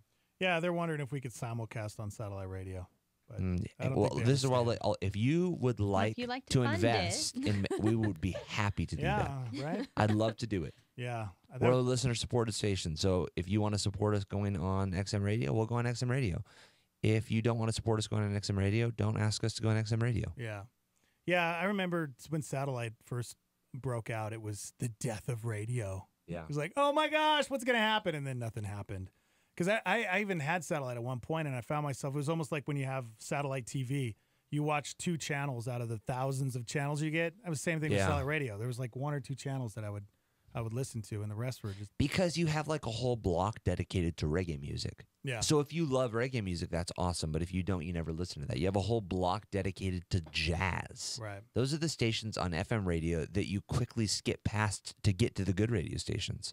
So yeah, it is. Yeah. There ends up being a few that you listen to. I have XM radio, and I like it for road trips because like when you're listening to something like a certain style of music, you want to listen to it for the whole time. You don't want to be like, oh crap, where's that radio station? And then also introduces me to new artists, I think. So I don't Yeah. know. I like it. But then also my car has like the Sirius travel link that shows me traffic and weather and movie times and stuff nearby as well. Yeah. So he's just bragging on his car right No. now. so I have it more for all car. those features. Yeah. And I use the radio. Do people listen to traffic updates anymore? Is that a thing? Because with smartphones, you can just pull up Right. your maps and it shows you where the accidents are. The problem with traffic updates is they never come at the time that you need them. Need them, yeah. They Right, always yeah. come while you're in the traffic. It's like, this is a traffic update. There's Right. traffic on I-40. And it's like, thanks, bro. I'm Yeah. in it. Like, I've never gotten a traffic update on any radio station Right. at a time when I was like, oh, I'm so thankful I didn't go that way. That's Yeah. never happened to me Yeah. because they're not consistent enough. Or early enough that you're like, ooh, avoid that. Yeah. Yeah, I think route. with me, if I know I'm going to be out at a time where it's busy and there's lots of accidents, I'll pull up maps and kind of see if it's red. It'll show like if it's red or It's the age of orange. technology, dude. There's this comedian he talks about, and he's like, I knew that technology was an issue when a friend of mine asked for directions to my house. And I said, okay, here's what you do. Go to www.google.com, type in my address, and then do whatever they tell you. And he was like, well, I don't have a computer. And he's like, okay, what about like a GPS or like maps? And he's like, I don't have a smartphone. And he said, well, I guess you're not coming to my house then. Yeah. 'Cause we really live in this age. It's like, dude, if like just look on your phone. Just look on your phone, man. Yeah. Yeah. Like you were saying, hey, dude, YouTube. Yeah. Spotify. There's so many ways you can get music now, That's right. I mean, and think, it's cool that we have stations like Star 88, I mean, I guess it's kind of rare, right? Star 88 is a very unique station, which It is is cool. But, yeah, it is unique.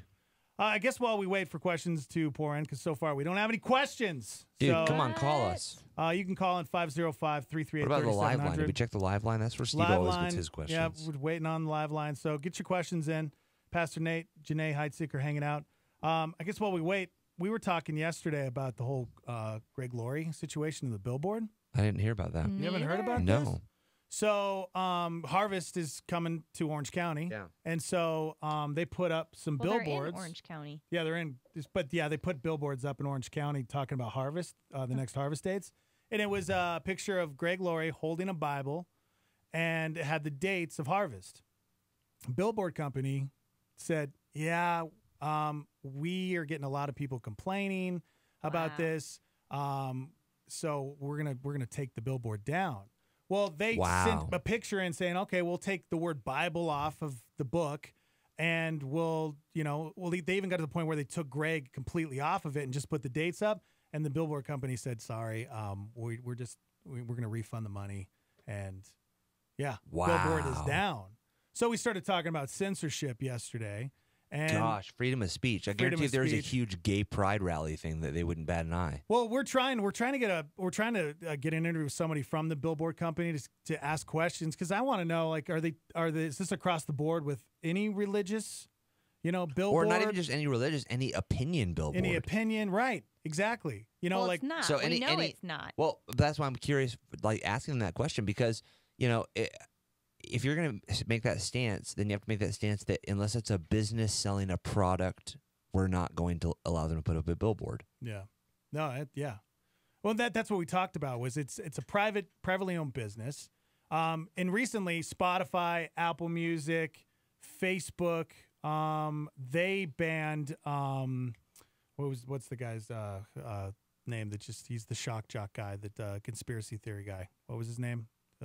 They banned some guy and took him off and said, we don't agree with what he says. YouTube banned him too. Took his channel completely off. And that right there is these are private corporations that have the right to do that. So it gets a little tricky because if we start firing back and saying, hey, you guys can't do that, Well, it is a little hypocritical because we were all standing in support of the baker in Colorado, the Christian baker who refused to make a cake for a homosexual couple. And all the Christians were saying he should have the right. It's a private company. He should have the right to stand for what he believes in. We were all, really pushing that. And the Supreme Court recently just ruled in his favor that he didn't have to. Right. So all billboard companies privately owned? Yeah, I mean, they're all like Clear Channels, who like the billboards that we Clear ran. Channel Outdoor. Yeah, I mean, like they're like the juggernaut of. I wouldn't be surprised if that's the company that rented the billboards in Orange County, because they own like the majority of billboards around the country. Like them and a company. There's a few other companies, but they're the biggest one. And so I think that to a certain extent, it really bothers me that we can't do that. Yeah. At the same time, if we're going to stand for a baker not Right. making it's kind of Right. hypocritical for us to say that another private company can't make their own decision. Yeah. It sucks, but Alex Jones, that's who it was. Oh. You know who Alex Jones No. is? Yeah, he's one of those guys who gets about 60% of what he says is fact, and then the next 40% is like alien stuff, conspiracies, and Yeah. just crazy nut job stuff. But flat Earth stuff. yeah, pretty much. All right, we got a question. By the way, you guys can chime in for Shock Therapy Live. Phone line's open to 505-338-3700. Here's a question, if you all have time for it. What are some suggestions for battling anger and hatred? I've struggled with it my whole life, and while it's improved, I find myself getting angry over small things and pointless reasons. Sadly, I have such a hard time calming down and letting go. Of course, it leads to hateful thoughts, and in the end, there's no fighting it. Any advice would be great. I think my first question for anything, any issue like this that people struggle with on a consistent basis, they've struggled with it for a long time. My first question is always, how is their personal devotion with the Lord? Because usually a spirit-controlled life is what we strive for as Christians. And a spirit-controlled life is really the only answer to how to solve an issue like this. Consistent anger, consistent frustration. It could be rooted to certain things, like maybe past trauma, past anger. But that's all symptoms of the issue is not having a spirit-controlled life. When we have a spirit-controlled life, these kind of things, these kind of issues like this fade away really quickly, actually. So my first question for guys like this is always, how's your personal walk with the Lord? Oh, well, I go to church. Okay, but do you read your Bible? When I go to church. So that's always the first issue for me. If there's ever anything like this in our lives, we say, man, I'm angry all the time. How do I deal with the anger that I have?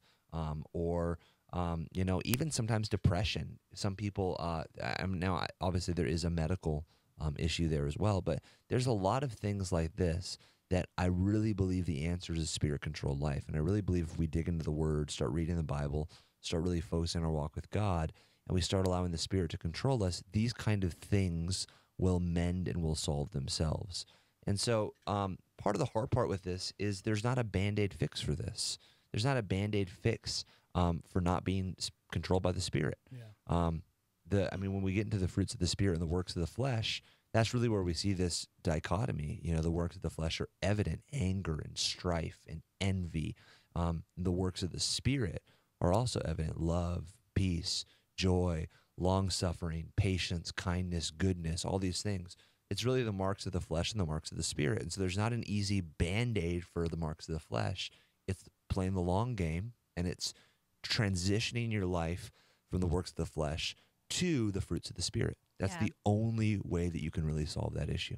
It's your commitment to the Lord and your commitment to making that choice regularly, daily. It's self-control of choosing to do the latter when you feel angry or do something, So I feel like ultimately it comes down to your choice of being in God's word and truly trying to surrender over from the flesh into the Spirit-filled life. And then just that constant obedience, even when it sucks, even when you fail, when you fumble, because you will fumble, you just continue. And now this is the pressing great part, though, about the fruit of the Spirit. When we become Spirit-controlled, you don't have to try to stop being angry.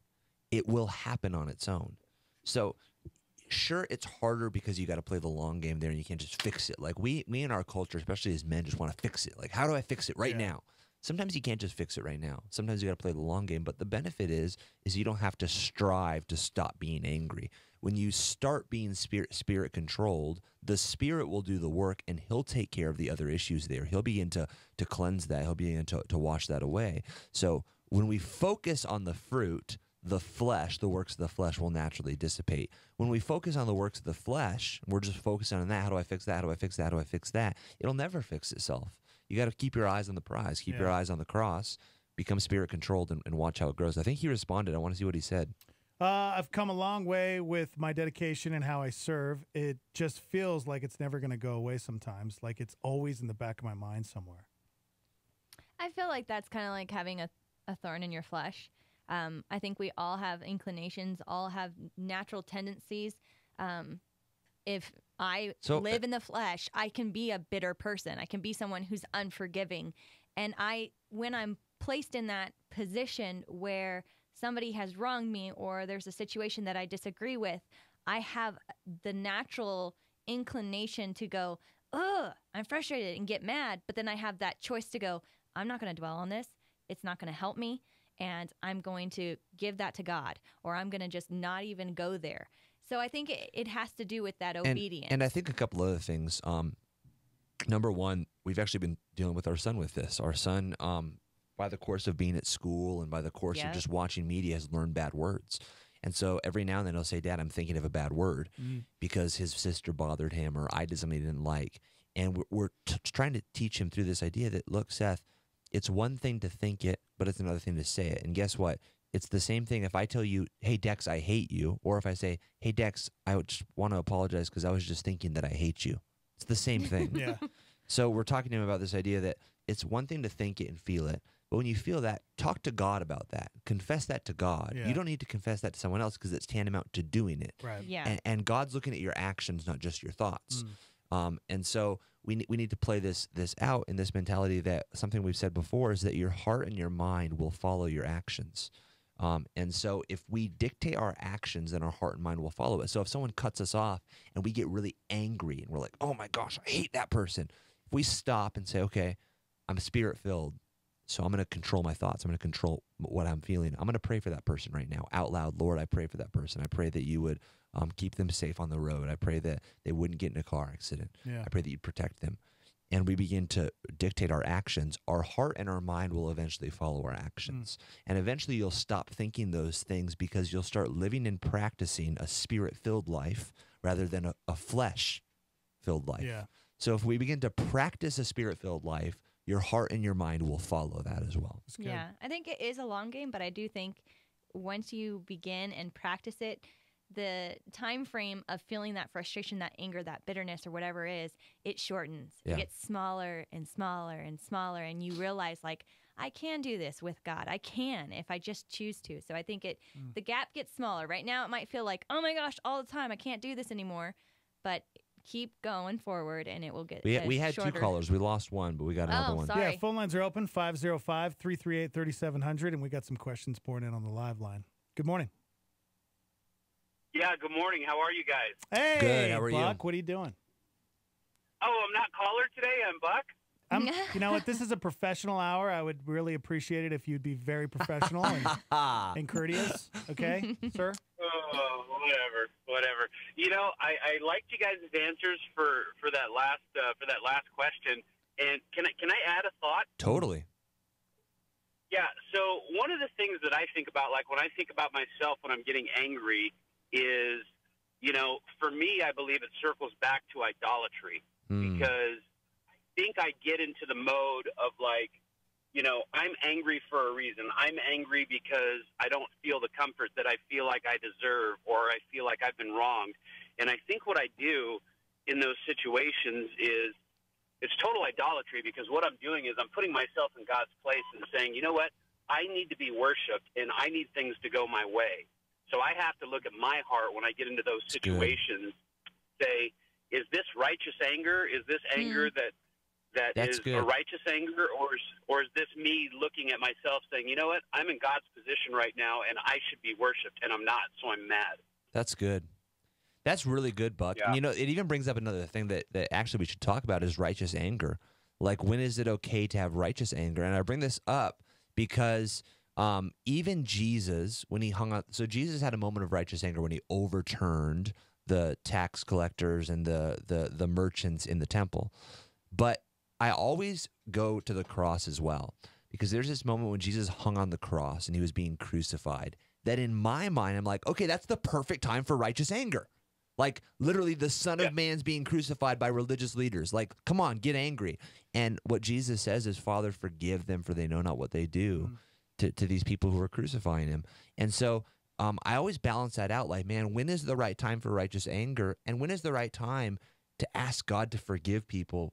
Because, man, like, they're just lost. They're just broken. So, like, when is that? Like, I always go to that place. Like, when is that right time for righteous anger? And what I've always gone to is when the religious people are oppressing those who are in most need of Christ. That's the time to have righteous anger. When the religious leaders are oppressing those who most need Jesus. For me, that's the time for righteous anger. But I'd love to hear what Buck, what Dex, what Jeanette, what you guys think about that as well. so my thought, I mean, correct me if you think I'm wrong, but I always thought that righteous anger, like when what you're talking about when Jesus overturns the tables in the temple, you know, that's his righteous anger because of what they're doing to his father. They've taken his father's house and they've turned it into a marketplace, and that's not what it was meant for. So my understanding of righteous anger, you know, and I think people get confused about this sometimes too, in my opinion. I always thought that righteous anger was when somebody is sinning against God and you're angry about it. You know, that was always kind of my thought. When you're offending God, that's when righteous anger should come out. I don't know what you think, but that's kind of my thought. Yeah. I think that, because I think you bring in a good perspective there. I think that righteous anger comes into place when you're perverting perverting the purpose of God, or you're perverting the name of God to other people. Right. Then there's a righteous anger that follows with that. So to what you're saying, of the money collectors in the temple, they were perverting the name of God to others, and by the nature of that, diluting the effectiveness of the true gospel and the true love of Christ to people. Likewise, when religious people shun certain people who come to church because of their background or their lifestyle, to me, that's perverting the purpose and the name of God to people who need God, and it's diluting the effectiveness of the gospel to those people. Well, and I think also of the Pharisees, and when I think Jesus probably did have a righteous anger when he was saying, "You're a brood of vipers," you know, and totally, and he was angry with what they were doing, and so I think because he was mad at them for perverting the name of God, right? To and a so certain I think extent, if you are, or the nature of God, maybe more apt. Adding or subtracting from the Bible, I think there's righteous anger there. If you're living a hypocritical life, but you're in a place of leadership within the church, I think there's a place for righteous anger from maybe a brother of correcting you in that, you know? That's my perspective, but I don't know. Yeah. That's good stuff, Buck. Nice. Well, I was actually calling because, and I'll hang up so I can listen to your thoughts, but I want to know your thoughts on dinosaurs. What specifically? That's a theological question. Because a lot of people, you know, you've got new Earth people, you've got old Earth people, and we don't know, like, I mean, in just my thought, I mean, you know, we don't know how long before God created, you know, we just don't know if it was there. I mean, you're finding all these dinosaur bones, and if you read the book of Job, it sure sounds to me like there's a fire-breathing dragon. Nathan the Leviathan. Sea monster. Yeah. The Leviathan, yeah. So I just always kind of thought that, you know, we just don't know. We don't know the timeline of you know, God creating the earth, and then God creating animals, and God creating man. You know, so I'm just curious what you think. Yeah, that's good. So I think one of two things. I think the first place that a lot of people go to is, well, the dinosaurs couldn't fit on the ark, so God just let them all die. Which I think that is one option. And so what I'm going to answer is the two options and the one that I lean towards the most, but recognize that both are options.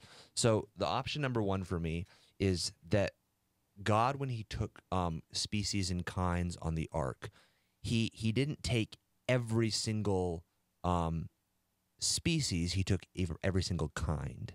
Right. So, for instance, there's a million different kinds of species of butterflies, but maybe he took one butterfly, the kind.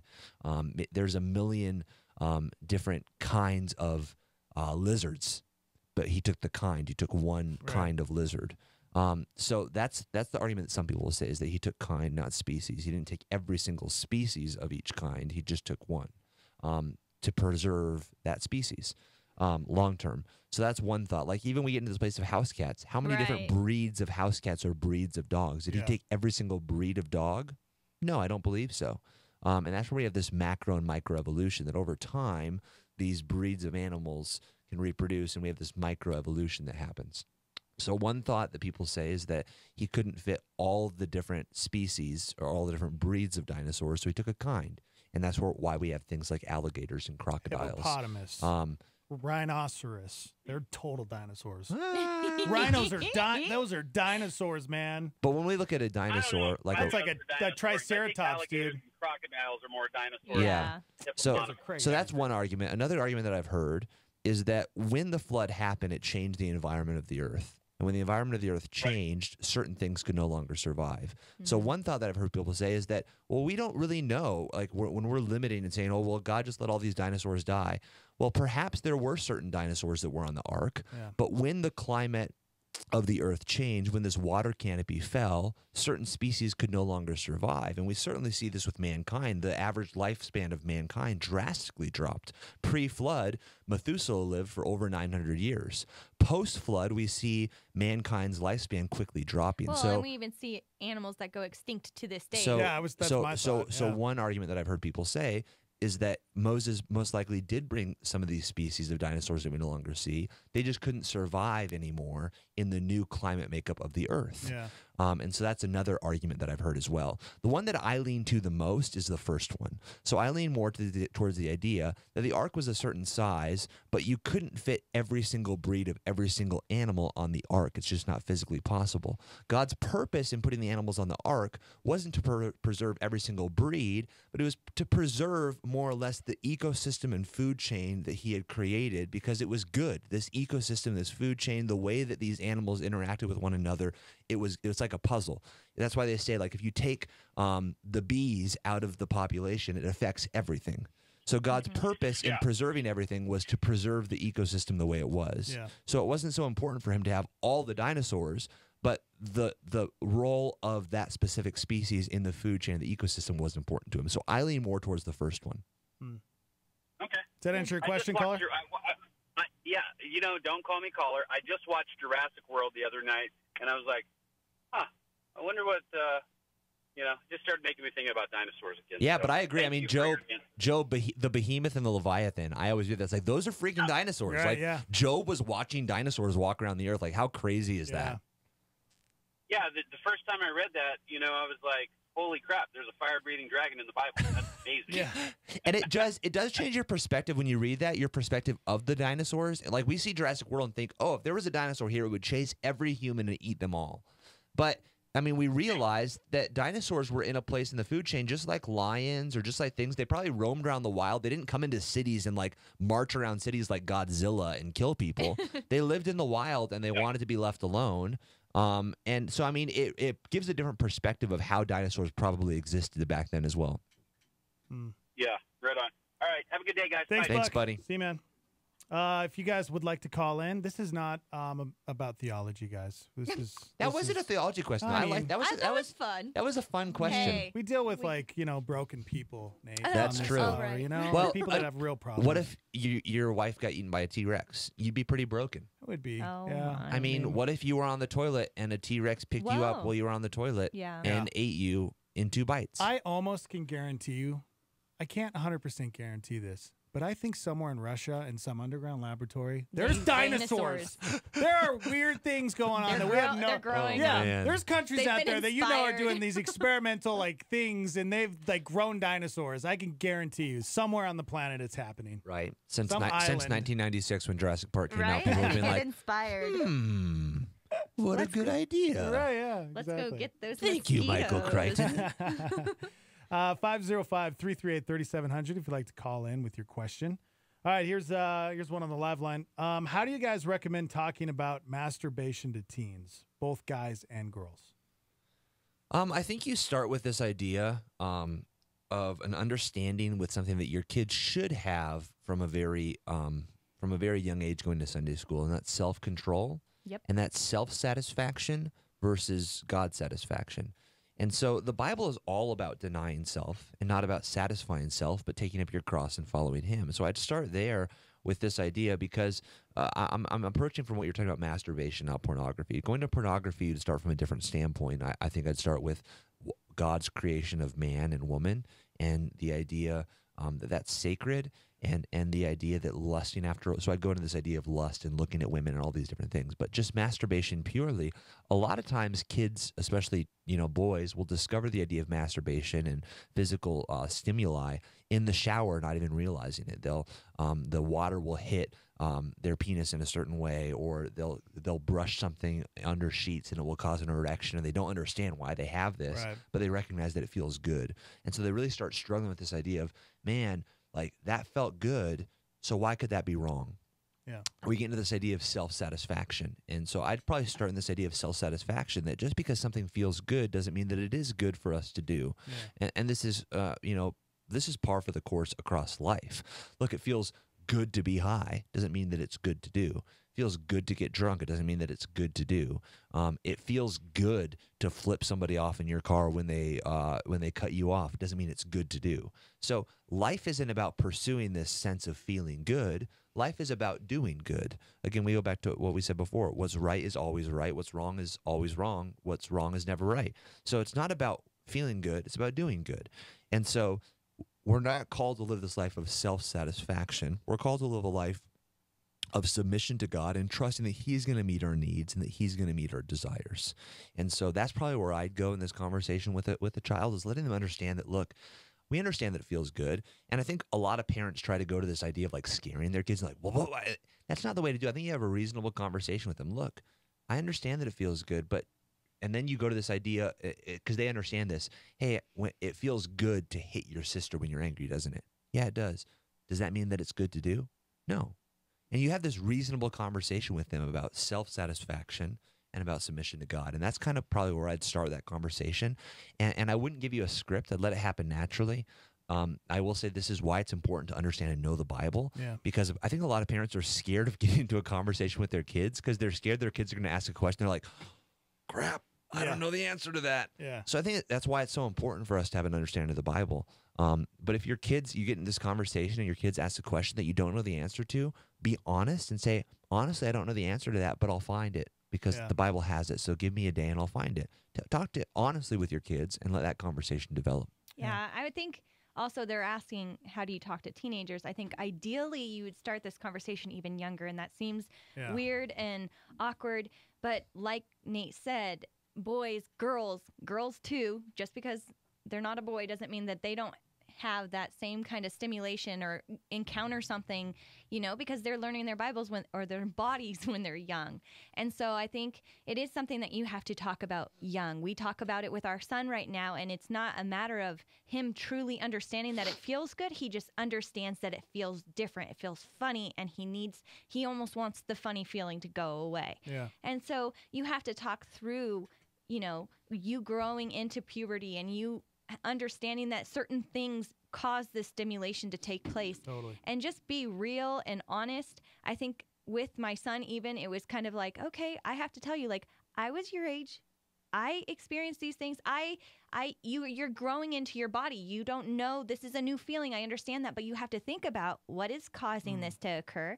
Is it something I touched? Is it something I saw? Is it something that you don't even have control over? You have no idea what it came from? Whatever it is, understand that, okay, that might cause that to happen, and I shouldn't probably do that. Yeah. Now, I will just really quickly say, if it's your son who's dealing with this, the dad should talk to him about this. Yeah.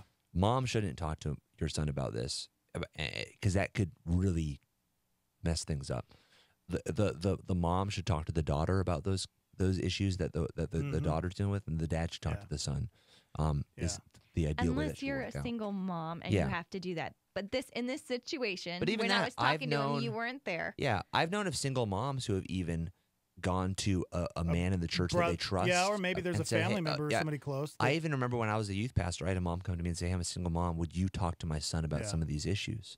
And so, I think there's And even I a good way agree, to do but I that. think there's a certain safe haven when it is your mom or it's your dad, and you feel like they're just going to be real to me. Yeah, I get think like you, when you're saying like have a real authentic conversation with them, you do have to be honest. You do have to explain to your children, like, I know it might sound weird, but I was your age once. Yeah, but I mean specifics. So let's say as a mom, because again, obviously masturbation works both ways. So let's say there was a girl who struggled with masturbation when she was younger. I don't think it's appropriate for her to tell her teen son, oh yeah, I struggle with masturbation too, because that could cause that son to think of a whole nother set of things. No. that he I'm doesn't need to saying be when they're thinking young, about. when they don't understand their bodies. You want to have that conversation of not understanding your body, not what he is then going to learn when he's older what to do with that feeling. So this is just saying, like, not having the birds and bees conversation with your kids when they're young, but having the conversation of, hey, as you grow up, things are going to change. And when you have questions, talk about it. Yeah. Don't feel like you have to hide this. There's nothing to be ashamed of. Yeah. You need to have the conversation. Ask questions like, why is this happening? Okay, then we can go down that road. Yeah. I think masturbation is something later that comes about. Sometimes it's younger than others.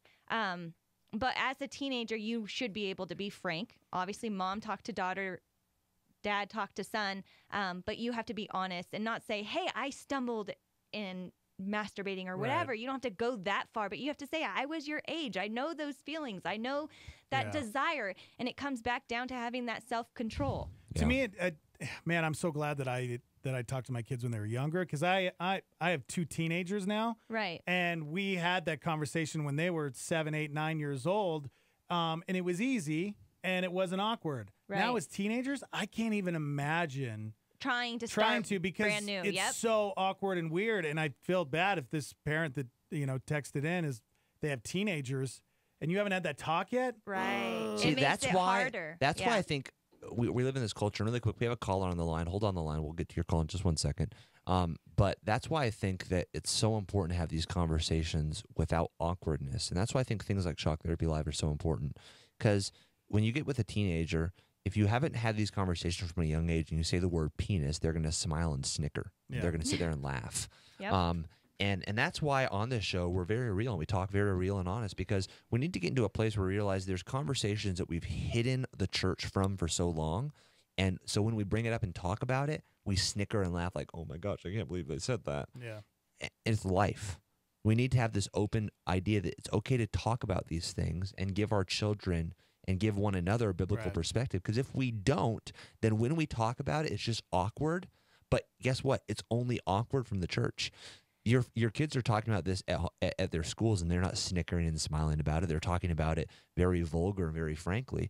And so if we can't get to a place where we can talk about it accurately and spiritually within the church and on things like Shock Therapy Live, then we're teaching our kids and those around us that it's only awkward to talk about it with Christians, but it's perfectly acceptable to talk about it vulgar with the world. I think it brings about shame too, unintended shame, because you feel like you have to hide that from mom. You have to hide that. You have to hide it because we never talk about it, and that's an appropriate talk. Yeah. Whereas if you open that door in the beginning, then you have that ability to show it's not shameful. God intended this for so much more. Yeah, it's good. We got a caller.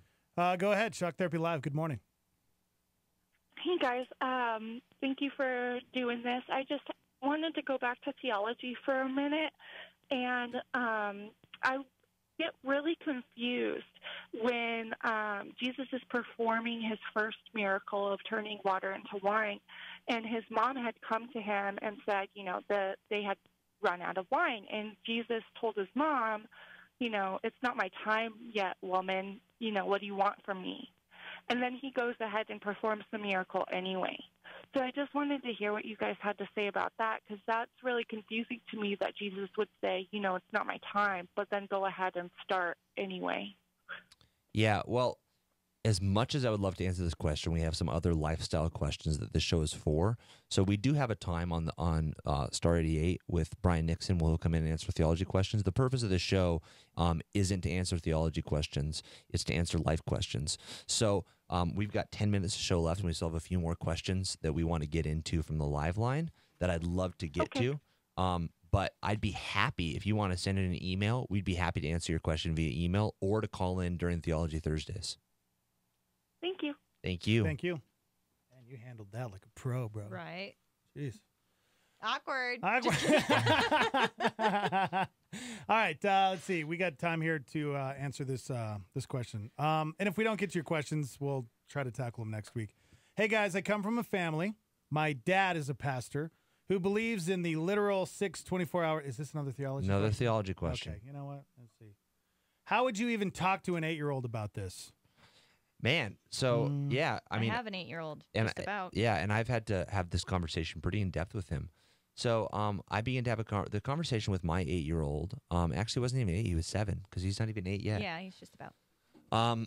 Really, just started with this idea that he was confused that one day he woke up and his penis was hard, and he was very concerned of why his penis was hard.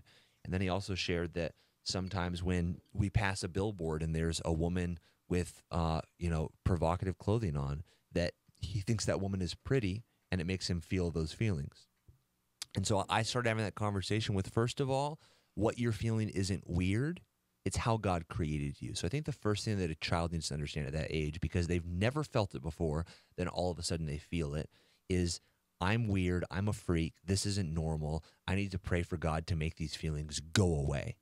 That's not appropriate because God created you that way. God created you with those feelings. You don't need to pray for those feelings to go away. You don't need to feel shame because of it. You don't need to feel embarrassed because of it.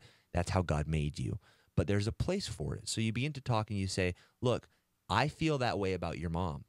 I feel that way about her when I see her. But that's because she's my wife now, and it's okay for me to act out on those feelings. And so I begin to have a conversation with him about feelings. Look, when we feel a feeling, there's a certain time to enact on those feelings. There's a certain time not to. And so I go back to the basic thing with him is when you feel angry with your sister and you want to hit her, is it okay for you to do it? No, it's not. Is it wrong for you to feel that way? No, it's not wrong for you to feel that way, but it's wrong for you to act upon those feelings. And so God created you as a human with a whole bunch of feelings. And it's not wrong to feel, it's wrong to act. So I began to have a conversation with him about feelings and acting on feelings versus being a part of feelings. But then he asked questions like, okay, so why does my penis get hard? Why does that happen? Well, God created your penis to get hard, blood to flow to it, so that the penis could go inside the vagina and so that it could make babies. And so I have a very real scientific conversation about why God created you that way, why God made that, what that's for. And honestly, when you tell him that, a 7-year-old is like, ew, that's disgusting. They freak out about that whole entire scenario. What about for this 8-year-old? What if they've never expressed having those feelings? Like for us, Seth came to you and was like, what the heck? I don't think you rush the conversation, honestly. I think you have a conversation with him when it comes up. When they bring it up, or do you, if you see signs of something, do you bring it up? Well, what I would say is, let's say you're watching a show and a guy and a girl start kissing, or it alludes to a sexual encounter happening. Maybe you stop and after that show, you turn it off and you ask your son, "Hey, do you know what was happening in that show?" And maybe they say, "Yeah." Well, what was happening? Ask them. Well, they were going to have sex. How do you know what sex is? Well, my friends at school talked about it. Do you want to? Can we talk about it? So you ask probing questions. You have to go into it and say, all right, we just saw that show. Let's have the sex talk. Do you know what a penis and vagina do? Right. You don't have to. But I'm just saying for this person, maybe their son hasn't said anything. So you ask probing questions. Hey, what did you think about that? Oh, it was weird. I didn't like it. Why didn't you like it? I think it's gross, guys and girls kissing. Well, do you know what they were doing? No, it's just gross. Okay, maybe they're not ready for that. But you ask these probing questions, and maybe they're curious about it. Dad, why is that guy kissing that girl? And they begin to ask questions about it. Then you answer those questions. Yeah. So I think you don't force it. You let it happen naturally. It's this happy medium. You don't shy away from it. Don't be scared of that conversation, but don't push that conversation. Find that middle ground of waiting for the appropriate time. And again, it's just like a conversation with anyone else. I'm not going to shy away from a conversation. Be like, oh, no, let's not talk about this. So get yourself in a habit of being open and honest, having conversations in general with your kids. I think they're going to be less likely to come with you with questions or thoughts or whatever may come, because if you don't already have regular conversations on a regular basis daily, whether that's emotional things when you sit down and he's throwing a tantrum or he's upset with his sister or whatever, and you sit down and have a conversation like, why do you think you felt that way? Or why did you want to respond that way? Or let's talk about this. Having those kind of questions and those conversations with your children young will then enable you and open the door to having more personal, private conversations that then it's not like, oh my gosh, out of nowhere, mom's just like poking me and wants to know all of these things about me.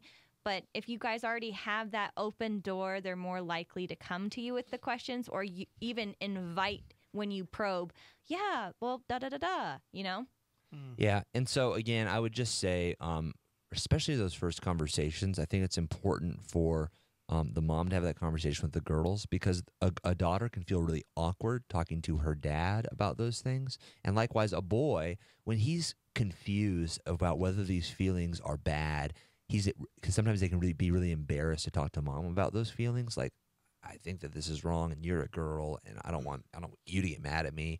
So I think you need to really create an open, accepting environment, and that initial conversation, have it with the. So the way I did is I had that conversation with my son, and then my son came out and we were talking, and my wife was like, "Hey, are you okay, buddy?" He's like, "Yeah, I'm okay."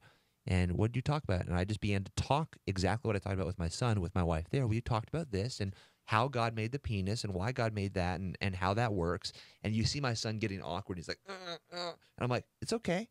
It's natural. This is the way God. So I was able to almost have that conversation with my wife in front of my son to make him realize, okay, this isn't weird to talk about, but there's a place for it. Yeah. There's a right place for it, and there's a wrong place for it. And so what I did is having that conversation, I then told my son, I said, hey, if anyone ever talks about this at school, don't join in on that conversation, but you can ask me questions anytime. It's never wrong to talk to Dad about these things. I'll never get mad at you for asking me these things. I'll never get mad at you if you tell me these things. I'm always a safe sounding board to talk about any of these issues or topics with. That's good. And so I think that's important. Good stuff. Nate Heitzig, Janae Heitzig, Chuck Heitzig. Thank you guys for coming in. And I know we didn't get to everybody's questions, so we will save them for next week. So we're ready to go when we kick it off at 9 o'clock. Thanks to everybody who called in. We had a couple calls. My friend Buck, man, a hard time remembering the history that I have with that guy. I kind of blocked it out, but I hear he's a good dude, right? All right. Thank you, guys. If you guys have any more questions, you can send them in. We'll tackle them next Thursday. If you missed any of the show, it'll be up on demand here in a little bit. Guys, have a great day. We'll see you. Bye.